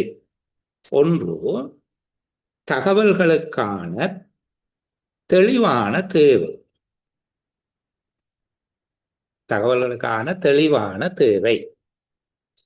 என்ன தகவல்கள் திரட்டப்பட்டு வழங்கப்பட வேண்டும் என்பதை படிவங்கள் தெளிவாக்குகின்றன.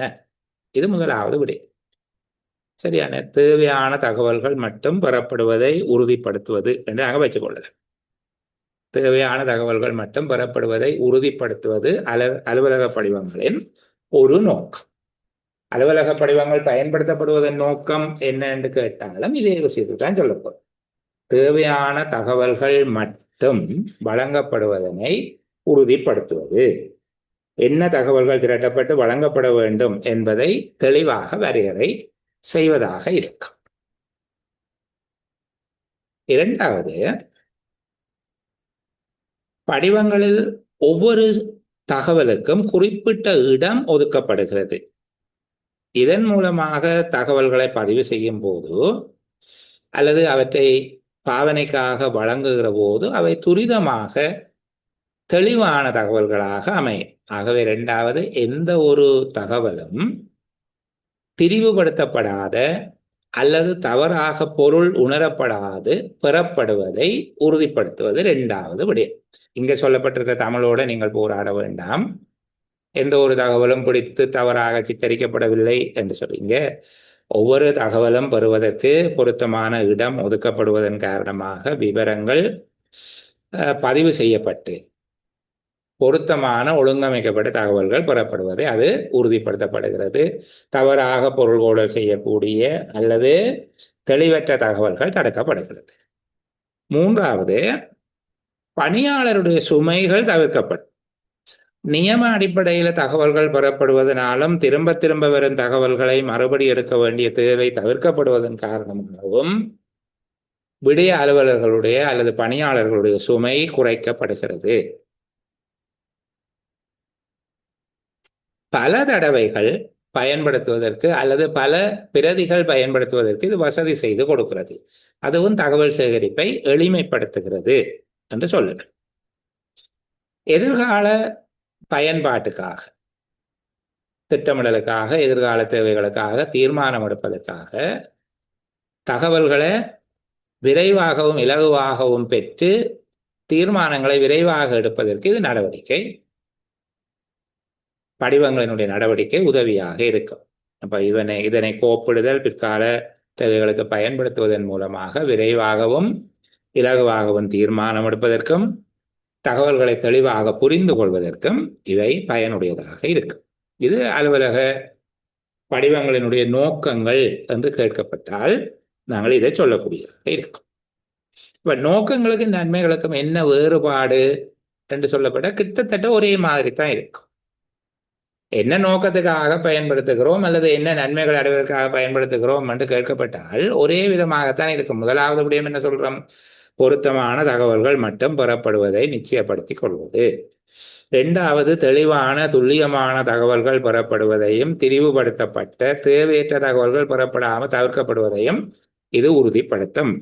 மூன்றாவது, மீண்டும் மீண்டும் தகவல் சேகரித்தல் போன்ற பணிச்சுமைகளை குறைக்கிறது. பல பிரதிகள் அல்லது பல படிகளை பயன்படுத்துவதன் மூலமாக தகவல் சேகரிப்பு விரைவான அர்த்தமுள்ள வகையில் அமைகிறது.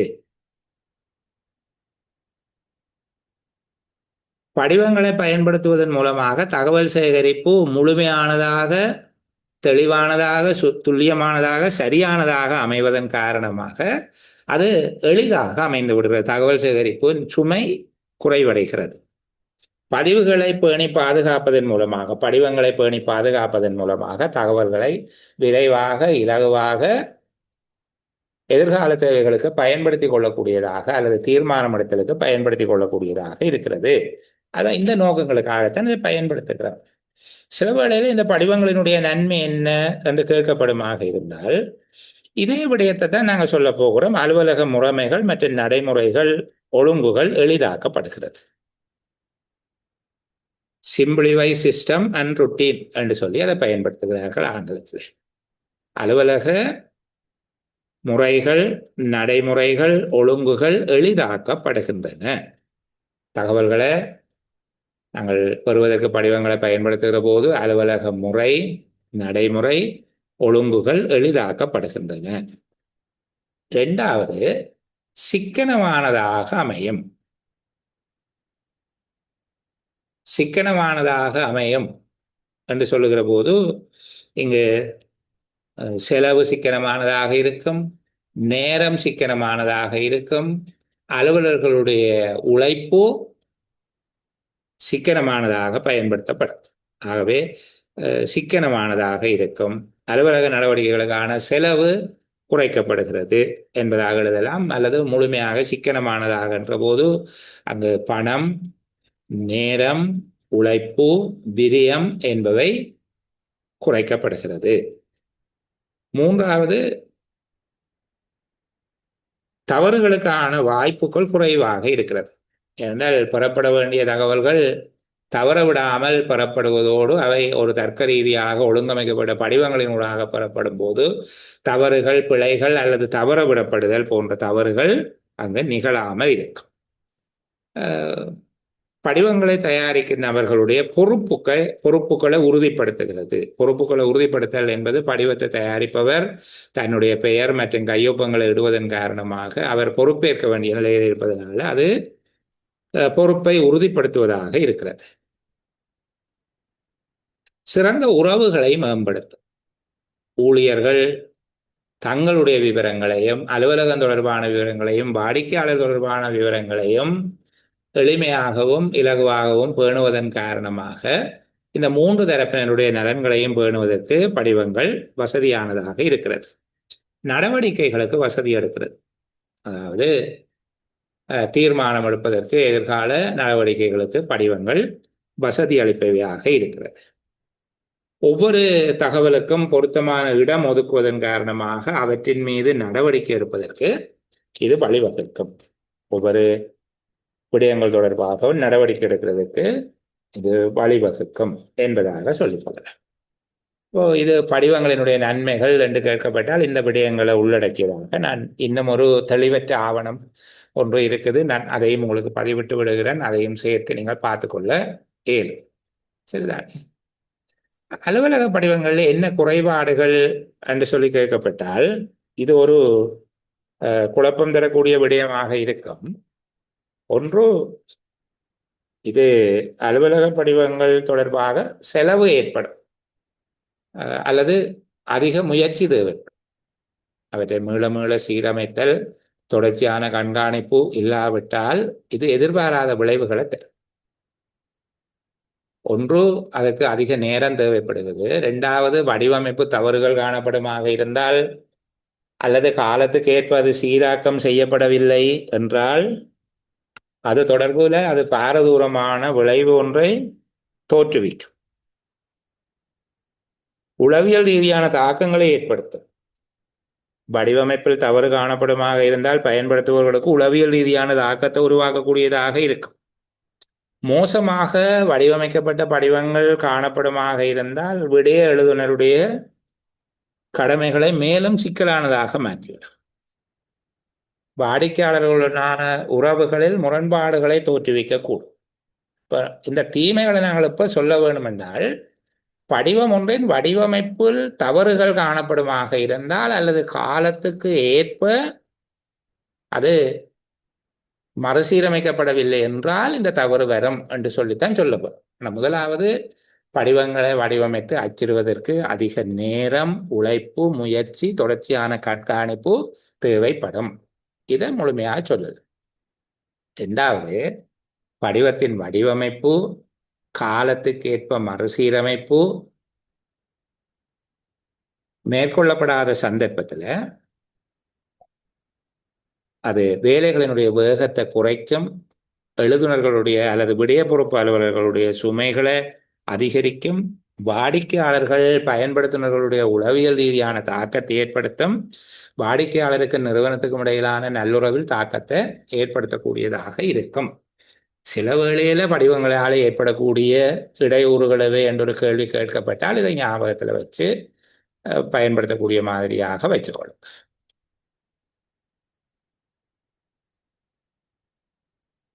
அடுத்தது படிவம் தொடர்பான கோட்பாடுகள். ஒரு படிவத்தை பயன்படுத்துவது தொடர்பான கோட்பாடுகள் என்ன? படிவம் எவ்வகையான கோட்பாடுகளுக்கூடாக அமைக்கப்பட வேணும் என்று சொல்லி இருக்குது. நான் இதை கொஞ்சம் எளிமைப்படுத்தி சொல்லுகிறேன். நீங்கள் இதில் இருக்கிற மாதிரியாக சிரமப்படாமல் இது தொடர்பிலான கோட்பாடு. ஒன்று தேவை கோட்பாடு, அதாவது பெறப்படுகின்ற தகவலுக்கான தேவையை உறுதிப்படுத்துவதாக இருக்கவும். தேவையற்ற தரவை பதிவு செய்கிறது, அதை தவிர்க்கக்கூடியதாக இருக்க வேணும். அப்ப அதற்கான பயன்பாட்டு அல்லது தேவைக்கான கோட்பாடு. இரண்டாவது, ஒரு நியம கோட்பாடு அல்லது தரப்படுத்தல் கோட்பாடு. தகவல்கள் மீள மீள பெறப்படாமலும் ஒரு நியமப்படுத்தப்பட்ட தகவல்களின் மூலமாகவும் ஒரு நிலையான வடிவம், குறைந்த செலவு, ஒரு ஸ்டாண்டர்ட் என்று சொல்லுவோம், ஒரு நியம வடிவம், குறைந்த செலவு என்பவற்றை ஏற்படுத்தக்கூடியதாக இருக்க வேண்டும். மூன்றாவது, மைய கட்டுப்பாட்டு கொள்கை. மைய கட்டுப்பாட்டு கொள்கை என்பது படிவத்தை வடிவமைத்தல், பயன்படுத்துதல், காலத்துக்கு ஏற்ப அவற்றை மறுசீரமைத்தல் என்பவற்றுக்கு பொறுப்பாக அலுவலர் ஒருவர் அல்லது பிரிவு ஒன்று செயற்படுதல் கட்டாயமானது. அல்லது பழைய காலாவதியான படிவங்களின் பயன்பாட்டின் மூலமாக மிகப்பெரிய குழப்பங்கள் ஏற்படுகிறது. நான்காவது, ஒருங்கிணைப்பு கொள்கை. நிறுவனத்தின் கட்டமைப்போடு படிவத்தின் வடிவமைப்பு பொருந்தி போகவும். நிறுவனத்தின் கட்டமைப்போடு படிவத்தின் வடிவமைப்பு பொருந்தி போவதாக இருக்க வேண்டும். அதுதான் ஒருங்கிணைப்பு கொள்கை என்று சொல்லி சொல்லுவோம். அடுத்தது இலகுவான தன்மை அல்லது எளிதில் தகவல் அளிக்கும் கொள்கை. இது படிவத்தில் விவரங்களை பதிவதற்கு போதுமான இடம், பொருத்தமான வகையில் ஏற்பாடு செய்யப்பட்டிருக்க வேண்டும். பொருத்தமான வகையில் அது இருக்க வேணும். மற்றது பயன்பாட்டு கொள்கை என்பது ஒரு படிவம் ஒன்றுக்கும் மேற்பட்ட, அதாவது உத்தமமான பயன்பாட்டை கொண்டிருக்கக்கூடியதாக இருக்க வேண்டும். ஒரு படிவத்தின் மூலமாக ஒன்றுக்கும் மேற்பட்ட அல்லது இருப்பவற்றுள்ள அதிசிறந்த பயன்பாடுகளை பெற்றுக்கொள்ளக்கூடிய வகையில் படிவம் இருக்க வேண்டும். படிவம் தான் அடையாளம் காணக்கூடிய மாதிரியான சிறப்பான இலக்கங்கள் அல்லது நிறங்கள் போன்றவற்றை கொண்டிருக்க வேண்டும். இந்த விடயத்தை திரும்ப நான் வசதிக்காக உங்களுக்கு சொல்லுகிறேன். படிவங்கள் தொடர்பான கொள்கை என்ற ஒன்று, அது ஒரு பயன்பாட்டு கொள்கை. அது படிவம் ஏதோ ஒரு தேவைக்காக வடிவமைக்கப்படுவதாக இருக்க வேண்டும், அதனுடைய அவசிய தேவை கருதியதாக இருக்க வேண்டும். இரண்டாவது, அதற்கான ஒரு தரப்படுத்தல் நியம கொள்கை என்று சொல்லுவோம் நாங்கள். அதற்கு நிலையான வடிவம் ஒன்று இருக்க வேண்டும், உறுதியான வடிவம். அதே போல அவற்றுக்கான குறைந்த செலவு போன்ற பண்புகளை கொண்டிருக்க வேண்டும். மூன்றாவது, மையப்படுத்தப்பட்ட கட்டுப்பாட்டு கொள்கை. இது வடிவமைப்பது, பயன்படுத்துவது, காலத்துக்கு ஏற்ப அவற்றை மறுசீரமைப்பது என்பவற்றுக்கு பொறுப்பாக ஒரு அலுவலர் அல்லது அலகு ஒன்று காணப்பட வேண்டும். இது பழைய காலாவதியான விடயங்களை நீக்குவதாக காணப்பட வேண்டும்.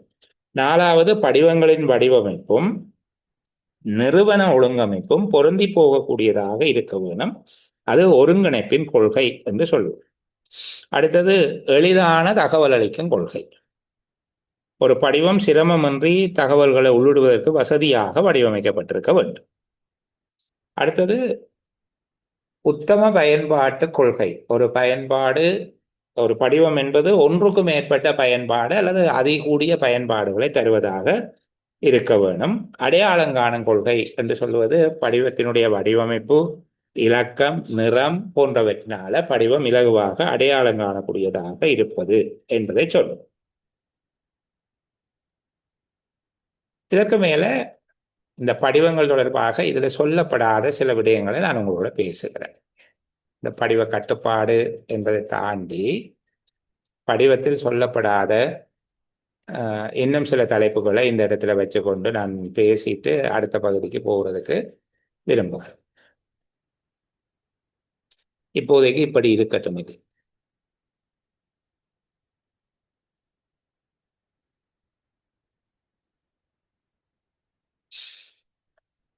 இந்த காட்சிப்படுத்தலோடைய அந்த விடயங்களை நான் உங்களோட பேசுகிறேன். சரிதானே? படிவங்களினுடைய வகைகள் என்று கேட்பார்கள். படிவங்களினுடைய வகைகள் என்று வருகிற போது இது வெவ்வேறு விதமாக இதை அடையாளப்படுத்தலாம். ஒன்று, நோக்க அடிப்படை. படிவங்களை எவ்வாறு வகைப்படுத்தலாம் என்று கேட்கிற போது நான் ஒரு 4 விதமாக உங்களுக்கு சொல்லித் தருகிறேன். ஒன்று, நோக்க அடிப்படையில் ஆனது. கொள்வனவுக்கான படிவங்கள், விற்பனைக்கான படிவங்கள், கணக்கீட்டுக்கான படிவங்கள், தகவல் பரிமாற்றம் அல்லது கடித பரிமாற்றத்துக்கான படிவங்கள், சட்ட ரீதியான படிவங்கள் என்பதாக இதை நாங்கள் பயன்படுத்தி கொள்ள முடியும். இப்போ கொள்வனவுக்கான படிவங்கள், விற்பனைக்கான படிவங்கள், கணக்கீட்டுக்கான படிவங்கள், கோரிக்கைக்கான படிவங்கள், தகவல் தொடர்பாடல் என்று சொல்லி நாங்கள் சொல்லுகிறது கோரிக்கைக்கான படிவங்கள். அவர் விவரங்களை கொடுத்து இன்னொரு ஆவணத்தை பெற்றுக்கொள்வார். பர்த் சர்டிஃபிகேட், அப்ளிகேஷன் ஃபார்ம், அது எல்லாத்தையும் நாங்கள் வச்சுக்கொள்வோம். இப்போ இது பயன்பாட்டின் அடிப்படையில்.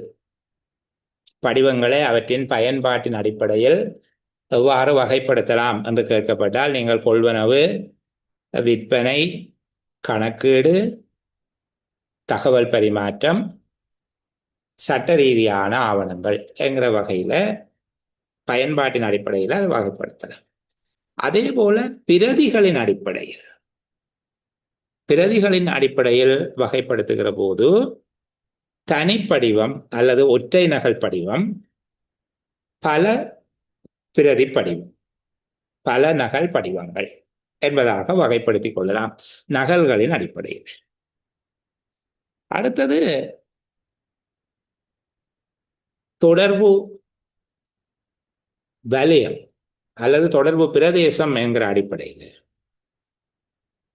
அதாவது பயன்படுத்தப்படும் இடத்தின் அடிப்படையில் உள்ளக அலுவலக படிவங்கள், வெளித்தொடர்பு படிவங்கள், உள்ளக அலுவலக படிவங்கள், வெளித்தொடர்பு படிவங்கள் என்பதாக வகைப்படுத்திக் கொள்ளுங்கள்.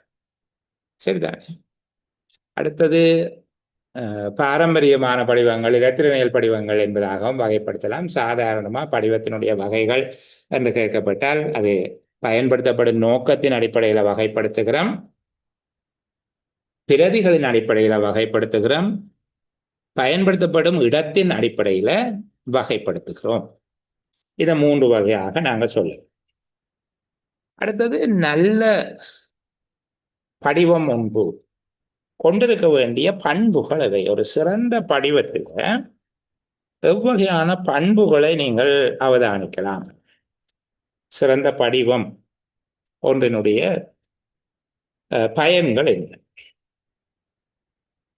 படிவங்களை பயன்படுத்துவதனால பெறக்கூடிய நன்மைகள் என்ன? நாங்கள் ஏற்கனவே சொன்னது போலதான் அந்த விடயத்தை கொஞ்சம் வேகமாக திருப்பி ஞாபகப்படுத்தி கொண்டு போகிறேன். இன்னொரு ஆவணத்தில் இருப்பதை வைத்துக்கொண்டு சொல்லுகிறேன். இதில் இருக்கிற விடயம் ஏற்கனவே பேசப்பட்டது தான். தகவல்களை முழுமையாக, இலகுவாக, எளிதாக பெற்றுக்கொள்ளக்கூடியதாக இருக்குது. அலுவலக முறைமை, நடைமுறை ஒழுங்குகளை பேணக்கூடியதாக இருக்கும். விரைவான சேவை வழங்கலாம். நேரம், செலவு, விரியம் என்பவற்றை கட்டுப்படுத்தலாம். சிறந்த மக்கள் தொடர்பு, நிறுவன நன்மதிப்பு ஏற்படும். எதிர்கால தேவைகளுக்காக இலகுவாக பெற்று பயன்படுத்தக்கூடியதாக இருக்கும். செயற்பாடுகளை திட்டமிடுவதற்கும் தீர்மானம் எடுப்பதற்கும் துல்லியமான தகவல்களை கிடைப்பதற்கு இது வழிவகுக்கும் என்பது போல எழுதி கொள்ள சரி. இந்த பகுதி அடுத்தது, நிறுவனம் ஒன்று தான் அச்சிட வேண்டிய படிவங்கள் தொடர்பாக தீர்மானம் மேற்கொள்ளுதல் என்பதை பார்க்க. நான் ஏற்கனவே சொன்னது போல இதுல இல்லாத சில விடயங்களை நான் மேலதிகமாக உங்களுக்கு சொல்லுவேன். படிவத்தினுடைய வடிவமைப்பு, ஒரு படிவத்தை நாங்கள் டிசைன் பண்றோம் என்று வச்சுக்கொள்வோமே. ஒரு படிவத்தை நாங்கள் டிசைன் பண்ணிக்குள்ள அதில் என்னென்ன விடயங்களை நாங்கள் கவனத்தில் எடுத்து டிசைன் பண்ண வரும். படிவங்களை வடிவமைக்கும் போது கருத்தில் கொள்ளப்பட வேண்டிய விடயங்கள் இவை. படிவ வடிவமைப்பை தீர்மானிக்கும் காரணிகள் என்று சொல்லி இதை குறித்துக் கொள்ளுங்கள். படிவத்தினுடைய வடிவமைப்பை தீர்மானிப்பவை எவை என்று சொல்லி கேட்கப்பட்ட ஒரு படிவம் ஒன்று எவ்வாறு வடிவமைக்கப்பட வேண்டும் என்பதை தீர்மானிக்கின்ற விடயங்கள் அது. அப்போ படிவத்துக்கான தேவை அதை தீர்மானிக்கும். என்ன தேவைக்கு இந்த படிவத்தை செய்யப்படும், சரியா? நீண்ட காலம் வச்சிருக்க போறோமா, குறுங்காலம் வச்சிருக்க போறோமா, உடனடியாக அதை எடுத்து போட்டு பாவிக்க போறோமா, இந்த மாதிரியாக படிவத்தின் தேவை, படிவத்தை வடிவமைப்பதற்கான தேவை என்பது அதன் வடிவமைப்பை தீர்மானிக்கும். இரண்டாவது, படிவத்தின் மூலம் கோரப்பட உள்ள தகவல்களை பொறுத்து அதுக்கு எவ்வளவு இடம்பெற வேணும் என்ன என்று சொல்லி சில முழு பெயர் என்று கேட்கப்படுமாக இருந்தால் 4 வரி விடுவார்கள். இந்த மாதிரியாக படிவத்தின் மூலம் கோரப்பட உள்ள தகவல்கள். மூன்றாவது, தகவல்களின் தர்க்க ரீதியான ஒழுங்குபடுத்தல். தர்க்க ரீதியாக ஒழுங்குபடுத்தி வடிவமைப்பு மேற்கொள்ளப்பட வேண்டும். 4, ஒவ்வொரு தகவல்களுக்கும் ஒதுக்கப்பட வேண்டிய இடைவெளிகள். ஒரு தகவல்களுக்கும் ஒதுக்கப்பட வேண்டிய இடைவெளிகள். தேவையான பிரதிகளின் எண்ணிக்கை. தேவையான பிரதிகளின் எண்ணிக்கை என்பது படிவத்தினுடைய கடதாசியின் தரம் மற்றும் பிரதிகளின் நிறம் போன்றவற்றை தீர்மானிக்கிறதுக்கு பயன்படும். பெற வேண்டிய பிரதிகள் மற்றும் பிரதிகளின் எண்ணிக்கை, அவற்றுக்கான நிறங்கள். படிவத்தை பயன்படுத்துபவர்களுடைய நிலை, கல்வித்தகமை என்பது வடிவமைப்பை தீர்மானிக்கும். சில வேளைகளில் இந்த பொதுசன மாதாந்த உதவி பணம் பெறுபவர்களுடைய வவுச்சரை வடிவமைக்கைக்குள்ள பெரிய பெரிய நிறைகளை விடுவார்கள், கையொப்பம் வைக்கிறதுக்கு அல்லது கைவிரல் அடையாளம் விடுவதற்கு. அலுவலர்களுக்கு பொது 18 படிவத்தை பயன்படுத்துகிற போது வரவு பதிவேட்டில் சிறிதாக கோடுகள் விட்டிருப்பார்கள். இதுதான் அந்த படிவ வடிவமைப்பு பயன்படுத்துபவர்களுடைய நிலை மற்றும் கல்வித்தகமையினால தீர்மானிக்கப்படுவதற்கு உதாரணம். படிவங்களை தயாரிக்கும் போது பெற்றுக்கொள்ளக்கூடிய சிக்கனத்தன்மை, படிவத்தினுடைய அளவு, படிவம் வைத்திருக்கப்படுகின்ற காலப்பகுதி, அது நீண்ட கால பாவனையா குறுங்கால பாவனையா என்பதை பொறுத்தது. படிவங்கள் பயன்படுத்தப்படும் அல்லது வைத்திருக்கப்படும் காலப்பகுதி, கடிதத்தில் உள்ளடக்கப்பட வேண்டிய மொழிகள்,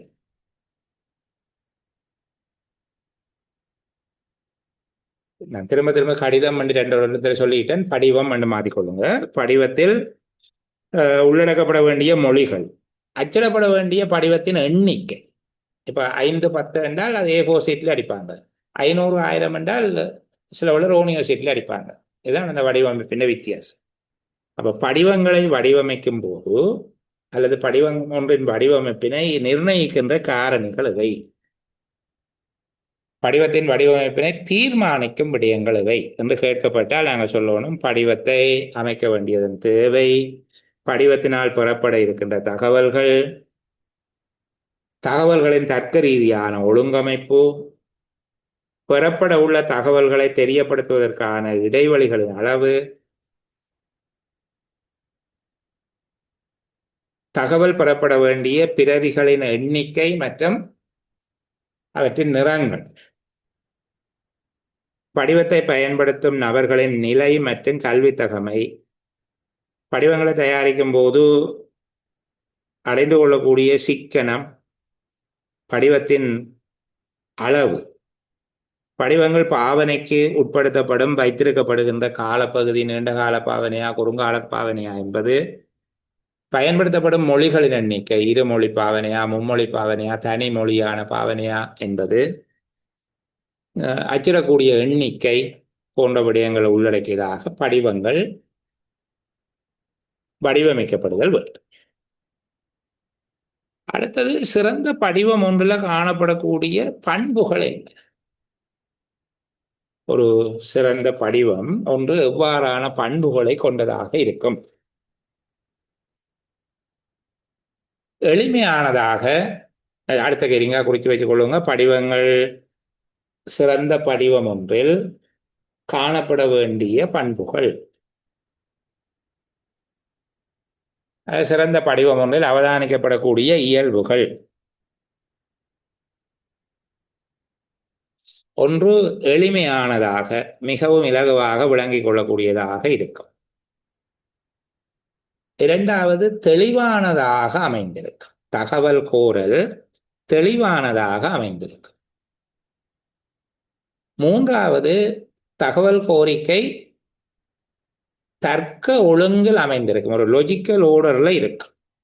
இந்த தர்க்க ஒழுங்கில் அமைந்திருக்கிற ஒரு படிவத்தில் வாழ்க்கை துணையின் பெயர் என்று கேட்டு போட்டு பிறகு திருமணமானவரா என்று கேட்கக்கூடாது. திருமணமானவரா, ஆம் எனில் வாழ்க்கை துணையின் பெயர்,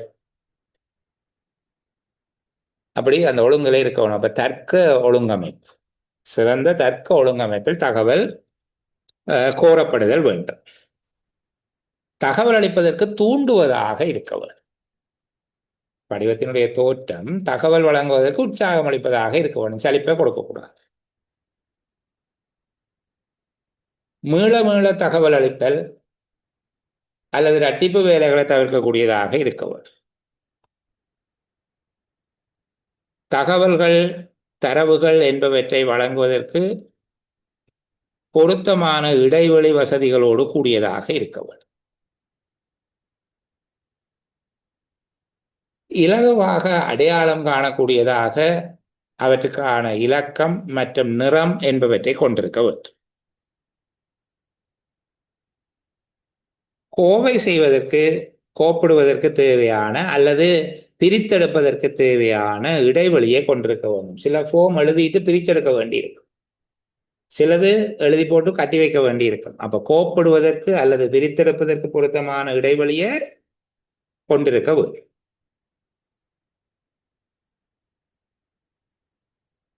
பாவனை காலத்திற்கு ஏற்ற கடதாசி பயன்படுத்தப்படுதல் வேண்டும். பொருத்தமான தாள் பயன்படுத்தப்பட்டிருக்க வேண்டும். பாவனை காலத்திற்கு ஏற்ற பொருத்தமான தாள் பயன்படுத்தப்படுதல் வேண்டும். பாவனை காலத்திற்கு ஏற்ற பொருத்தமான தாள் பயன்படுத்தப்பட வேண்டும்.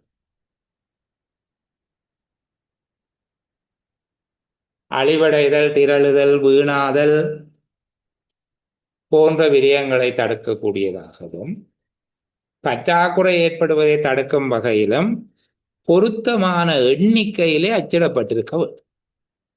பற்றாக்குறையும் வரக்கூடாது, வீணாதல், விரயமாதல், திரளுதல், காலாவதியாதல் போன்ற இழப்புகள் ஏற்படாத வகையில பொருத்தமான வகையில அவற்றின் தேவை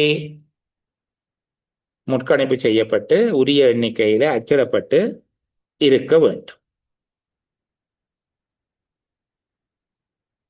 பிரதிகள் யாருக்குரியவை என்பது தொடர்பாக தெளிவான அறிவுறுத்தல் காணப்பட வேண்டும். சில வேளை 1ஆம் பிரதி, 2ஆம் பிரதி, 3ஆம் பிரதி யாரிடம் ஒப்படைக்கப்பட வேண்டும் என்பது சில படிவங்கள் இருக்கும். மோட்டர் டிராபிக் படிவம், எலெக்ஷன் ஃபார்ம்ஸ் அதுகளில் இருக்கும்.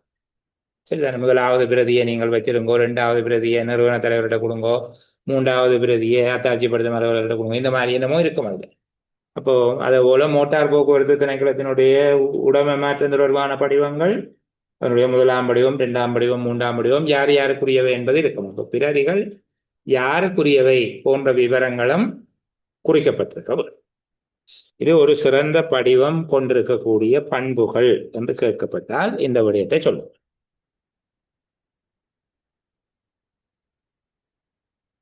இன்னொரு கேள்வி மேலதிகமாக அதை குறித்து வைத்துக் கொள்ளுங்க. படிவம் ஒன்றின் முக்கிய பகுதிகள் எவை என்று கேட்டார். படிவம் ஒன்றினுடைய முக்கிய பகுதிகள் எவை? ஒன்று தலைப்பு.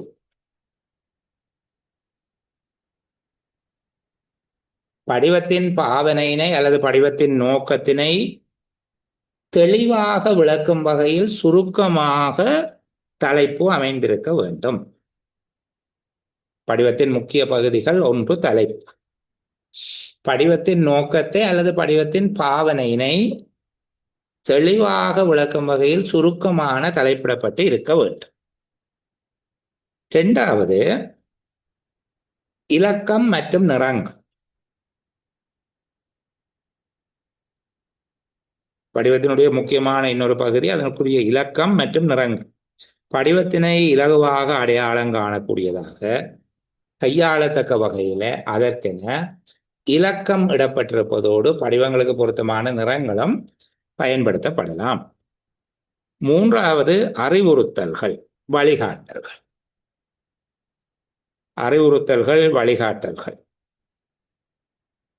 படிவத்தின் மூலம் தகவல் வழங்குவோர் சிரமமின்றி தகவல்களை பூர்த்தி செய்வதற்கு ஏற்ற வகையில் தேவையான விளக்க குறிப்புகள் படிவத்தின் பின்புறத்தில் அல்லது அடிப்புறத்தில் இலக்க வாரியாக கொடுக்கப்பட்டிருக்க வேண்டும். நீங்கள் மோட்டார் போக்குவரத்து திணைக்களத்தினுடைய படிவத்தை பயன்படுத்தினால் தெரியும், அதுல அந்த விளக்கங்கள் எல்லாமே எழுதியிருப்பார். படிவத்தின் மூலமாக தகவல்களை வழங்குபவர்கள் சிரமமின்றி தாம் வழங்க வேண்டிய தகவல்களை தெளிவாக புரிந்து கொள்ளக்கூடிய வகையில தேவையான விளக்க குறிப்புகள் படிவத்தின் பின்புறத்தில் அல்லது படிவத்தின் கீழ்ப்புறத்தில் கொடுக்கப்பட்டிருக்க வேண்டும். நான்காவது, படிவத்தின் உள்ளீடு அல்லது படிவத்தின் அங்கம். அழகாகவும் உறுப்பமையவும் தகவல்களை வழங்கக்கூடிய வகையில கோடுகள், பெட்டிகள் என்பவை ஒழுங்காக்கப்பட்டிருக்க வேண்டும்.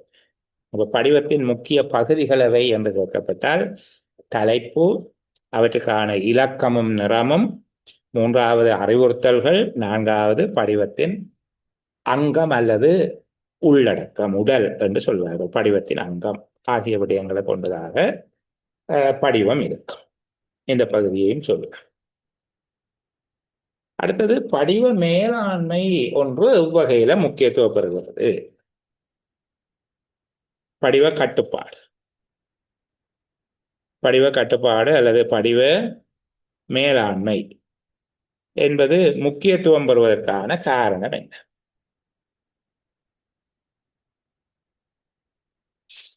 படிவங்களினுடைய மேலாண்மை அல்லது படிவங்களினுடைய கட்டுப்பாடு என்றால் என்ன என்பதை நாங்கள் பார்த்து கொள்ள வேண்டும். ஒரு படிவத்தில் வழங்கப்படுகின்ற செய்திகள் அல்லது படிவங்கள் பயன்படுத்தப்படுவதனுடைய நோக்கம் காலத்துக்கு காலம் மீளாய்வு செய்யப்பட்டு சிக்கனமான முறையிலேயும் வினைத்திறனான முறையிலேயும் படிவங்கள் அமையும் விதமாக தொடர்ச்சியாக முகாமை செய்யப்படுவதை இது குறிக்கும். இப்ப படிவங்களை அதிக அளவில் பயன்படுத்துதல், தேவையற்ற படிவங்களை பயன்படுத்துதல், குழப்பம் ஏற்படுத்தும் விதமாக படிவங்கள் பயன்படுத்துதல் போன்ற குறைபாடுகளை நீக்கி அலுவலக நடவடிக்கைகள் குறைந்த செலவிலையும் விரைவாகவும் வாடிக்கையாளரும் பணியாளர்களும் மனங்க வரும் வகையிலேயும் படிவங்களை பயன்படுத்துவதற்குரிய நடவடிக்கையை மேற்கொள்வது படிவ முகாமைத்துவம் அல்லது படிவ கட்டுப்பாடு, படிவ மேலாண்மை என்பதாக நாங்கள் சொல்லலாம். இங்க படிவங்கள் கட்டுப்படுத்தப்படுவதனுடைய நோக்கம் என்ன? படிவ கட்டுப்பாட்டினுடைய நோக்கங்கள் சரியா? படிவ மேலாண்மையின் நோக்கம் என்ன என்று சொல்லி பார்ப்போம். ஒரு தனித்தலைப்பாக நாங்கள் அதை சொல்லுவோம். படிவ கட்டுப்பாட்டின் நோக்கங்கள். ஒன்று, உண்மையில் அவசியமான படிவங்களை மட்டும் வைத்து பயன்படுத்துவது. உண்மையில் அவசியமான படிவங்களை மட்டும் வைத்து பயன்படுத்துவது. இரண்டாவது, தேவையான படிவங்களை சிறப்பாக வடிவமைத்து குறைந்த செலவில் மிக திறமையாக பணியை செய்வது. தேவையான படிவங்களை சிறப்பாக வடிவமைத்து குறைந்த செலவில் மிக திறமையான பணியை செய்வது. 3, படிவங்களை பொருத்தமான சிக்கனமான முறையில் தயாரிப்பது. படிவங்களை பொருத்தமான சிக்கனமான முறையில் தயாரிப்பது. 4, படிவங்களை நியாயமாக யார் வைத்திருக்க வேண்டியவர்களோ அவர்கள் மட்டும் வைத்திருப்பதற்கு அனுமதிப்பது. படிவ கட்டுப்பாட்டின் நோக்கங்கள் அதுவும் முக்கியமானது. யார் அந்த படிவங்களை உண்மையில வைத்திருக்க வேணுமோ அவர் மட்டும் வைத்திருக்க அனுமதிப்பது. 5, புதிய படிவங்களை அறிமுகப்படுத்துதல், பழைய படிவத்தை மாற்றி அமைத்தல், காலத்துக்கு ஏற்க சீராக்கம் செய்தல் என்பவை தொடர்பாக ஆய்வு செய்வது. 6வது, புழக்கத்தில் உள்ள படிவங்கள் தற்போதைய நடைமுறை சூழலில் பொருத்தமானதா என்பதை ஆராய்ந்து தீர்மானிப்பது. படிவங்களை பயன்படுத்துவதற்கான நேரத்தின் அடிப்படையில் படிவங்களை வடிவமைத்துக் கொள்ள. சில வேளை கவுண்டர்கள் என்றவருக்கு 5 பக்க போம் கொடுக்கக்கூடாது. இப்போ படிவங்களை பயன்படுத்துகின்ற நேரத்தை அடிப்படையாக கொண்டு படிவத்தை வடிவமைத்தல். படிவ கட்டுப்பாட்டினுடைய நோக்கங்கள், படிவங்கள் பயன்படுத்துவதன் நோக்கம் வேற, படிவ கட்டுப்பாட்டினுடைய நோக்கம். படிவங்களை கட்டுப்படுத்தல் என்பது உரிய எண்ணிக்கையில் அச்சிடப்பட்டு சரியாக வடிவமைக்கப்பட்டு உரியவர்கள்ட்ட கொடுக்கப்படுகிறது. காலங்கடந்தவற்றை அகற்றுவது அல்லது மறுசீரமைப்பது, உரிய அதிகாரத்தின் அவற்றை பயன்படுத்துவது போன்ற விடயங்களை உள்ளடக்கியது தான் நாங்கள் படிவ கட்டுப்பாடு என்று சொல்லுகிறோம், அல்லது படிவ முகாமைத்துவம். இந்த படிவ கட்டுப்பாடு ஏன் முக்கியத்துவம் பெறுகிறது, அது என்ன நோக்கங்கள் என்றால், ஒன்று அவசியமான படிவங்களை மட்டும் வச்சுக்கொள்வது.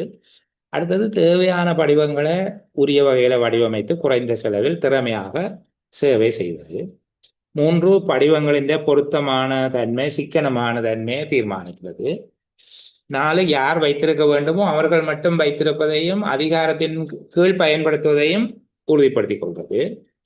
புதிய படிவத்தை அறிமுகப்படுத்துவதா, பழைய படிவத்தை தொடருவதா, மாற்றம் செய்வதா என்பதை தீர்மானிப்பது. புழக்கத்தில் உள்ள படிவங்கள் பொருத்தமானவையா என்பதை நிச்சயித்துக் கொள்வது. படிவங்கள் பயன்படுத்தப்படும் நேரத்தின் அடிப்படையில் அவற்றை அமைத்துக் கொள்வது ஆகியது படிவ கட்டுப்பாட்டினுடைய நோக்கங்கள் என்பதாக சொல்லுவோம்.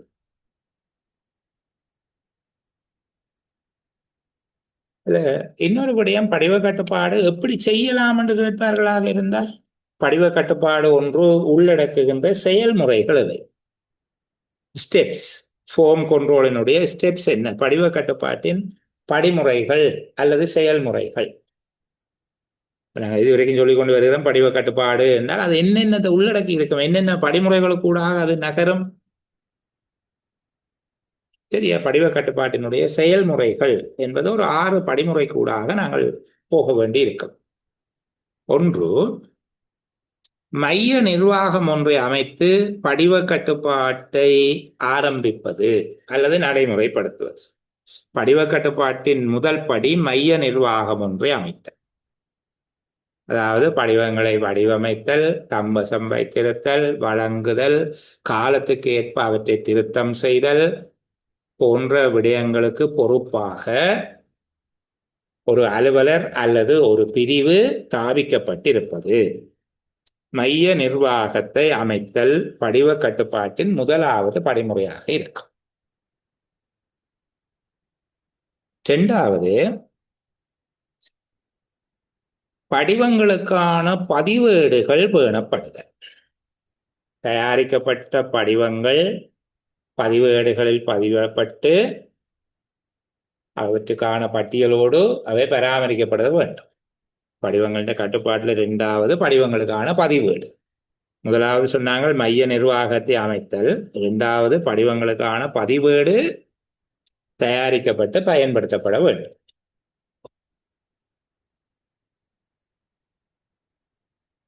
4வது, அலுவலக நடைமுறை ஒழுங்குகள், அலுவலக நடைமுறைகள் வரிசைப்படுத்தப்பட்டு அதற்குரிய படிவங்கள் தீர்மானிக்கப்படுதல் வேண்டும். ஒரு அலுவலகத்தில் மேற்கொள்ளப்படுகிற அலுவலக நடைமுறைகள், அலுவலக முறைமை, அலுவலக நடைமுறை, அலுவலக கருமங்கள் என்பவை வரிசைப்படுத்தப்பட்டு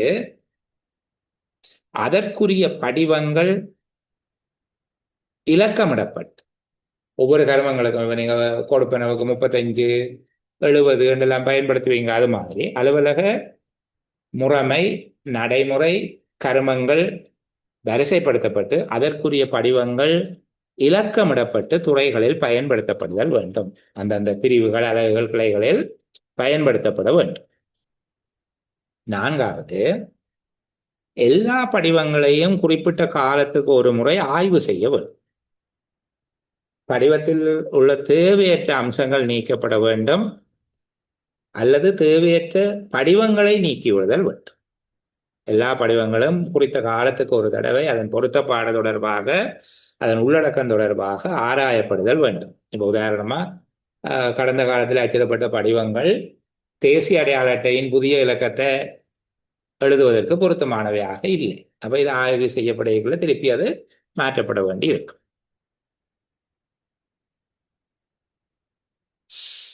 5வது, படிவங்கள் அச்சிடப்பட வேண்டுமா அல்லது படியெடுத்தல் மூலமாக அவற்றை பயன்படுத்த முடியுமா? அச்சிடப்பட வேண்டிய தாள், அளவு, தரம் என்பவை தொடர்பாக படிவங்கள் அச்சிடப்படுதல் வேண்டுமா அல்லது பிரதி செய்தல் வேண்டுமா? அச்சிடப்படுவதாக இருந்தால் தாளின் அளவு, தரம் போன்றவற்றை ஆராய்தல் அவசியம். படிவ கட்டுப்பாட்டுக்குள்ள அது. படிவங்கள் நியமப்படுத்தப்பட வேண்டும். அதாவது படிவங்களினுடைய அளவு, வெவ்வேறு சந்தர்ப்பங்களில் அச்சிடப்படுகிற படிவங்கள் ஒரே அளவுடையதாக இருக்க வேணும், கோப்பிடப்படுவதற்கு ஏற்றதாக. அதே போல அவை பயன்படுத்துவதற்கு ஏற்ற விதமாக அந்த மார்ஜின் என்று சொல்லுவோம், விளிம்புகள் போன்றவை, செலவு, சிக்கனமாக இருத்தல் போன்ற விடயங்களை உள்ளடக்கியதாக படிவங்கள் ஸ்டாண்டர்டைஸ் பண்ணணும், நியமப்படுத்தப்பட்டவையாக இருக்க வேண்டும். பழமையடைந்த படிவங்களை நீக்கி பொருத்தமான வகையில பேணுவது இதனுடைய முக்கியமான நோக்கமாக இருக்கும். அப்போ படிவ கட்டுப்பாட்டினுடைய நோக்கங்களை கண்டு கேட்கப்பட்டால் நாங்கள் ஏற்கனவே சொல்லி இருக்கிறோம், அது 7 விதமான நோக்கங்களை கொண்டிருக்கும். படிவ கட்டுப்பாட்டினுடைய செயல்முறைகளை என்று கேட்டால் அது சில கர்மங்களை உள்ளடக்கியதாக இருக்கும். 1, மைய நிர்வாகத்தை அமைப்பது. 2வது, படிவங்களுக்கான பதிவேடு ஒன்றை பேணுவது. 3, அலுவலக நடைமுறைகளுக்கு ஏற்ற விதமாக படிவங்களுக்கு இலக்கமிடப்பட்டு அந்தந்த துறை ரீதியாக கிளைகள், அலகுகளால் உரிய படிவங்கள் பயன்படுத்தப்படுதல். 4வது, எல்லா படிவங்களும் குறித்த காலத்துக்கு ஒரு தடவை ஆய்வு செய்யப்பட்டு பொருத்தப்பாட்டை உறுதிப்படுத்திக் கொள்ள வேணும். 5வது, அச்சிடப்பட வேண்டியவையா அல்லது பிரதி செய்யப்பட வேண்டியவையா, எழுதக்கூடியவையா என்பது தொடர்பாக தீர்மானித்தல் வேண்டும். நியமப்படுத்தப்பட்டவையாக இருக்க வேண்டும். பழமை அடைந்த படிவங்கள் பயன்பாட்டிலிருந்து அகற்றப்படுவதை உறுதி செய்வது அதன் நோக்கமாக இருக்க வேண்டும்.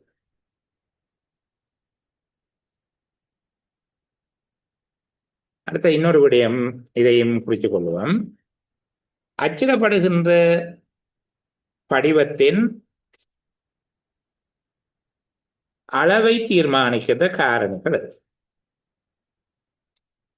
அச்சிடப்படுகின்ற படிவத்தின் எண்ணிக்கையை தீர்மானிக்கும் காரணிகள் அவை. எத்தனை படிவம் அச்சிடப்பட வேண்டும் என்பதை தீர்மானிக்கின்ற காரணிகள் அவை. 1, ஒரு ஆண்டு காலப்பகுதியில் அல்லது குறிப்பிட்ட காலப்பகுதியில் பயன்படுத்தப்படுகின்ற அளவு, குறிப்பிட்ட காலத்தில் பயன்படுத்துகின்ற அளவு. 2வது, படிவங்களை பெறுவதற்கு எடுக்கும் காலம். சில வேளைகளில் நாங்கள் ஆர்டர் பண்ணினால் நீண்ட காலம் செல்லும் வர என்றால் அதுக்கு ஏற்றபடி எண்ணிக்கையில அச்சிட்டுக் கொள்ள வேண்டும். 2ஆம் தரம் சொல்லி அது வாரதுக்கு தேவையான போகும் வச்சிருக்க வேண்டும். 2வது, படிவங்களை பெற எடுக்கும் காலம். 3வது, அதற்குரிய செலவு தொகை, படிவங்களில் செலவிட வேண்டிய தொகை. 4வது, படிவங்களில் மாற்றங்கள் ஏற்படக்கூடிய வாய்ப்புகள். அடிக்கடி மாற்றம் ஏற்படமாக இருந்தால் கணக்கு அடிக்கக்கூடாது. மாற்றமே ஏற்படாது என்றால் நிறைய அடிக்கலாம். இப்போ படிவங்களில் மாற்றங்கள் ஏற்படக்கூடிய சாத்தியங்கள், படிவங்களை சேமித்து வைப்பதற்கான செலவு,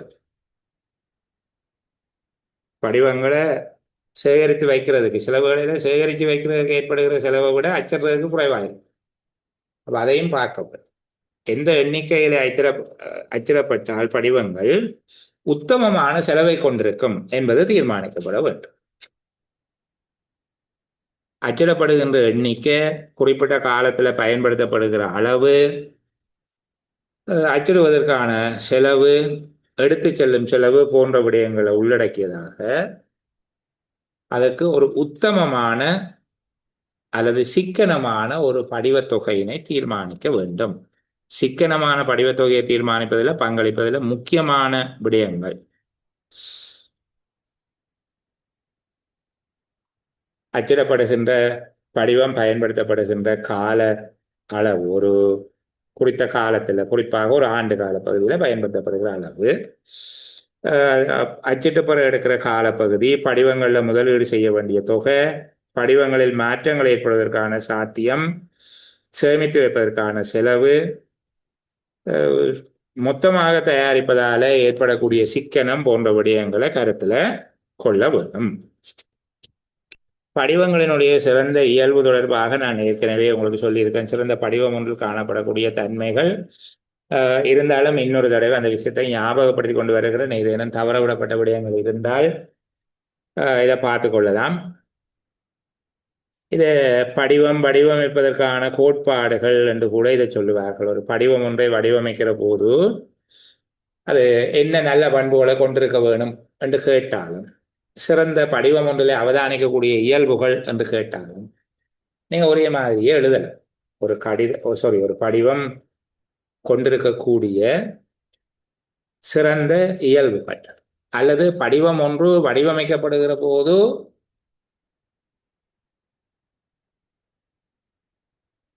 கவனம் செலுத்த வேண்டிய பண்புகள். நாங்கள் தீர்மானிக்கிற காரணிகள் முதல் சொல்லிட்டேன். வடிவமைப்பை தீர்மானிக்கிற காரணி அல்ல, இது ஒரு படிவத்தின் வடிவமைப்பில் காணப்பட வேண்டிய சிறந்த இயல்புகள். அப்போ நோக்கத்துக்கு ஏற்றவையாக இருக்க வேணும். ஒரு படிவம் அறிமுகப்படுத்தப்படும்போது தேவையான தகவல்களை பெற்றுக்கொள்ளக்கூடியதாக, எளிதாக, இலகுவாக, விரைவாக தகவல் பெறக்கூடியதாக இருக்க வேணும். இலகுவாக பயன்படுத்தக்கூடியவையாக இருக்க வேணும். தகவல் அளிப்பதற்கு தூண்டுபவையாக இருக்க வேணும். எளிமையானதாக, இலகுவாக புரிந்து கொள்ளக்கூடியதாக இருக்க வேணும். பயன்படுத்துபவர்களுடைய நிலைமைக்கு ஏற்றதாக அந்த படிவம் அமைக்கப்பட்டிருக்க வேண்டும். ஒவ்வொரு படிவத்துக்கும் பெயரும் இலக்கமும் தரப்பட்டிருக்க வேண்டும். பொருத்தமானால் நிறங்களையும் பயன்படுத்தி கொள்ள முடியும். படிவத்தினுடைய பந்திகள் அல்லது கேள்விகள் நிரப்ப வேண்டிய செய்திகளுக்கு தக்கபடி அகலமாக போதுமான இடவசதியை கொண்டதாக இருக்க வேணும். அது பயன்படுத்தப்படுகின்ற காலத்துக்கு ஏற்றபடி தகுந்த கடதாசிகளை பயன்படுத்தி அச்சிடப்பட்டதாக இருக்க வேண்டும். அது பயன்பாட்டு காலத்துக்கு ஏற்றதாக இருக்க வேண்டும். கையாளுவதற்கு இலகுவாக, கோப்பிடக்கூடியதாக, கையாளுவதற்கு இலகுவானதாக இருக்க வேண்டும். தோற்றம் அந்த விடயத்தோடு பொருத்தமான தோற்றத்தை கொண்டிருக்க வேண்டும். மற்றது கட்டுவதற்கு, கோப்பிடுவதற்கோ அல்லது கிழிப்பதற்கோ பொருத்தமான, கிழித்தெடுக்கப்பட வேண்டியவை அல்லது கட்டப்பட வேண்டியவையாக இருந்தால் அதற்கேற்றபடி இடம் ஒதுக்கப்பட வேண்டும். தேவைக்கேற்றபடி பொருத்தமான வண்ணங்களையும் பயன்படுத்தலாம். முதல் படி வெள்ளையாக, இரண்டாம் படி நீலம், மூன்றாம் படி மஞ்சள் அல்லது நீலம், இந்த மாதிரியாக பொருத்தமான நிறங்களை பயன்படுத்தி கொள்ளக்கூடியதாக இருக்கும். இப்போ படிவங்கள் தொடர்பில் ஓரளவுக்கு கேட்கக்கூடிய விடயங்கள், படிவம் என்றால் என்ன என்கிற வரைவிலக்கணத்தில் இருந்து பெரும்பாலான விடயங்களை பேசியிருக்கிறோம். நான் இந்த ஆவணங்களை உங்களுக்கு பதிவிட்டு விடுகிறேன். இந்த சேலமர்வு முடிஞ்ச உடனே பதிவிட்டு விடுகிறேன். சிலவை தனித்தனி தாள்களாக இருக்கும். ஒரு ஆவணம் தெளிவு குறைவாகவும் தனித்தனி தாளாகவும் இருக்கும், ஆனால் நிறைந்த விடய உள்ளடக்கத்தை கொண்டதாக இருக்குது. இன்னொன்று இதில் உங்களுக்கு காட்சிப்படுத்துகிற ஆவணம். இதில் சில மொழி வடிவங்களில் தெளிவற்ற தன்மை இருக்குது. இதில் முழுமையாக நீங்கள் சிக்கிக்கொள்ள வேண்டாம். உங்களுக்கு இயலுமாக இருந்தால் இந்த உங்களுடைய குரல் வடிவத்துக்கு மேலதிகமாக இதை பயன்படுத்த வேண்டும் என்கிற தேவைப்பாடு இருந்தால் மேலதிக உசாத்துணையாக இதை பயன்படுத்திக் கொள்வதில் தடை ஒன்றும் இல்லை. அதற்கேற்றபடி பார்த்துக்கொள்ளுங்க. மற்றும் திரும்பவும் சொல்லுகிறேன், இந்த விடயம் ஒரு தரத்தில் கேப்சர் பண்ணக்கூடியது அல்ல. சொல்லுகிற போதே ஒரு நித்திர வருகிற மாதிரியான ஒரு தோட்டத்துக்கு கொண்டு போய் சேர்க்கும். ஆனால் இருக்கிற ஒரு மாதத்தில் இவ்வளவுதான் செய்யல். அப்போ ஏதாவது தெளிவற்ற தன்மை இருந்தால் நீங்கள் தாராளமாக ஒரு குரல் ஒளிப்பதிவின் மூலமாக எனக்கு வினவலாம். நான் நேரம் கிடைக்கிற நேரத்தில் உங்களுக்கான தெளிவுபடுத்தலை வழங்குவேன். இப்போ இந்த அளவோடு இதை நான் நிறைவு செய்து கொள்ளுகிறேன். நாங்கள் திரும்ப இதனிலும் நல்ல ஒரு பொழுதுல சந்திக்கிற வரைக்கும் எல்லோருக்கும் நல்ல பொழுதுகள் அமைய வேணும் என்கிற பிரார்த்தனையோட பாய் பாய், குட் நைட்.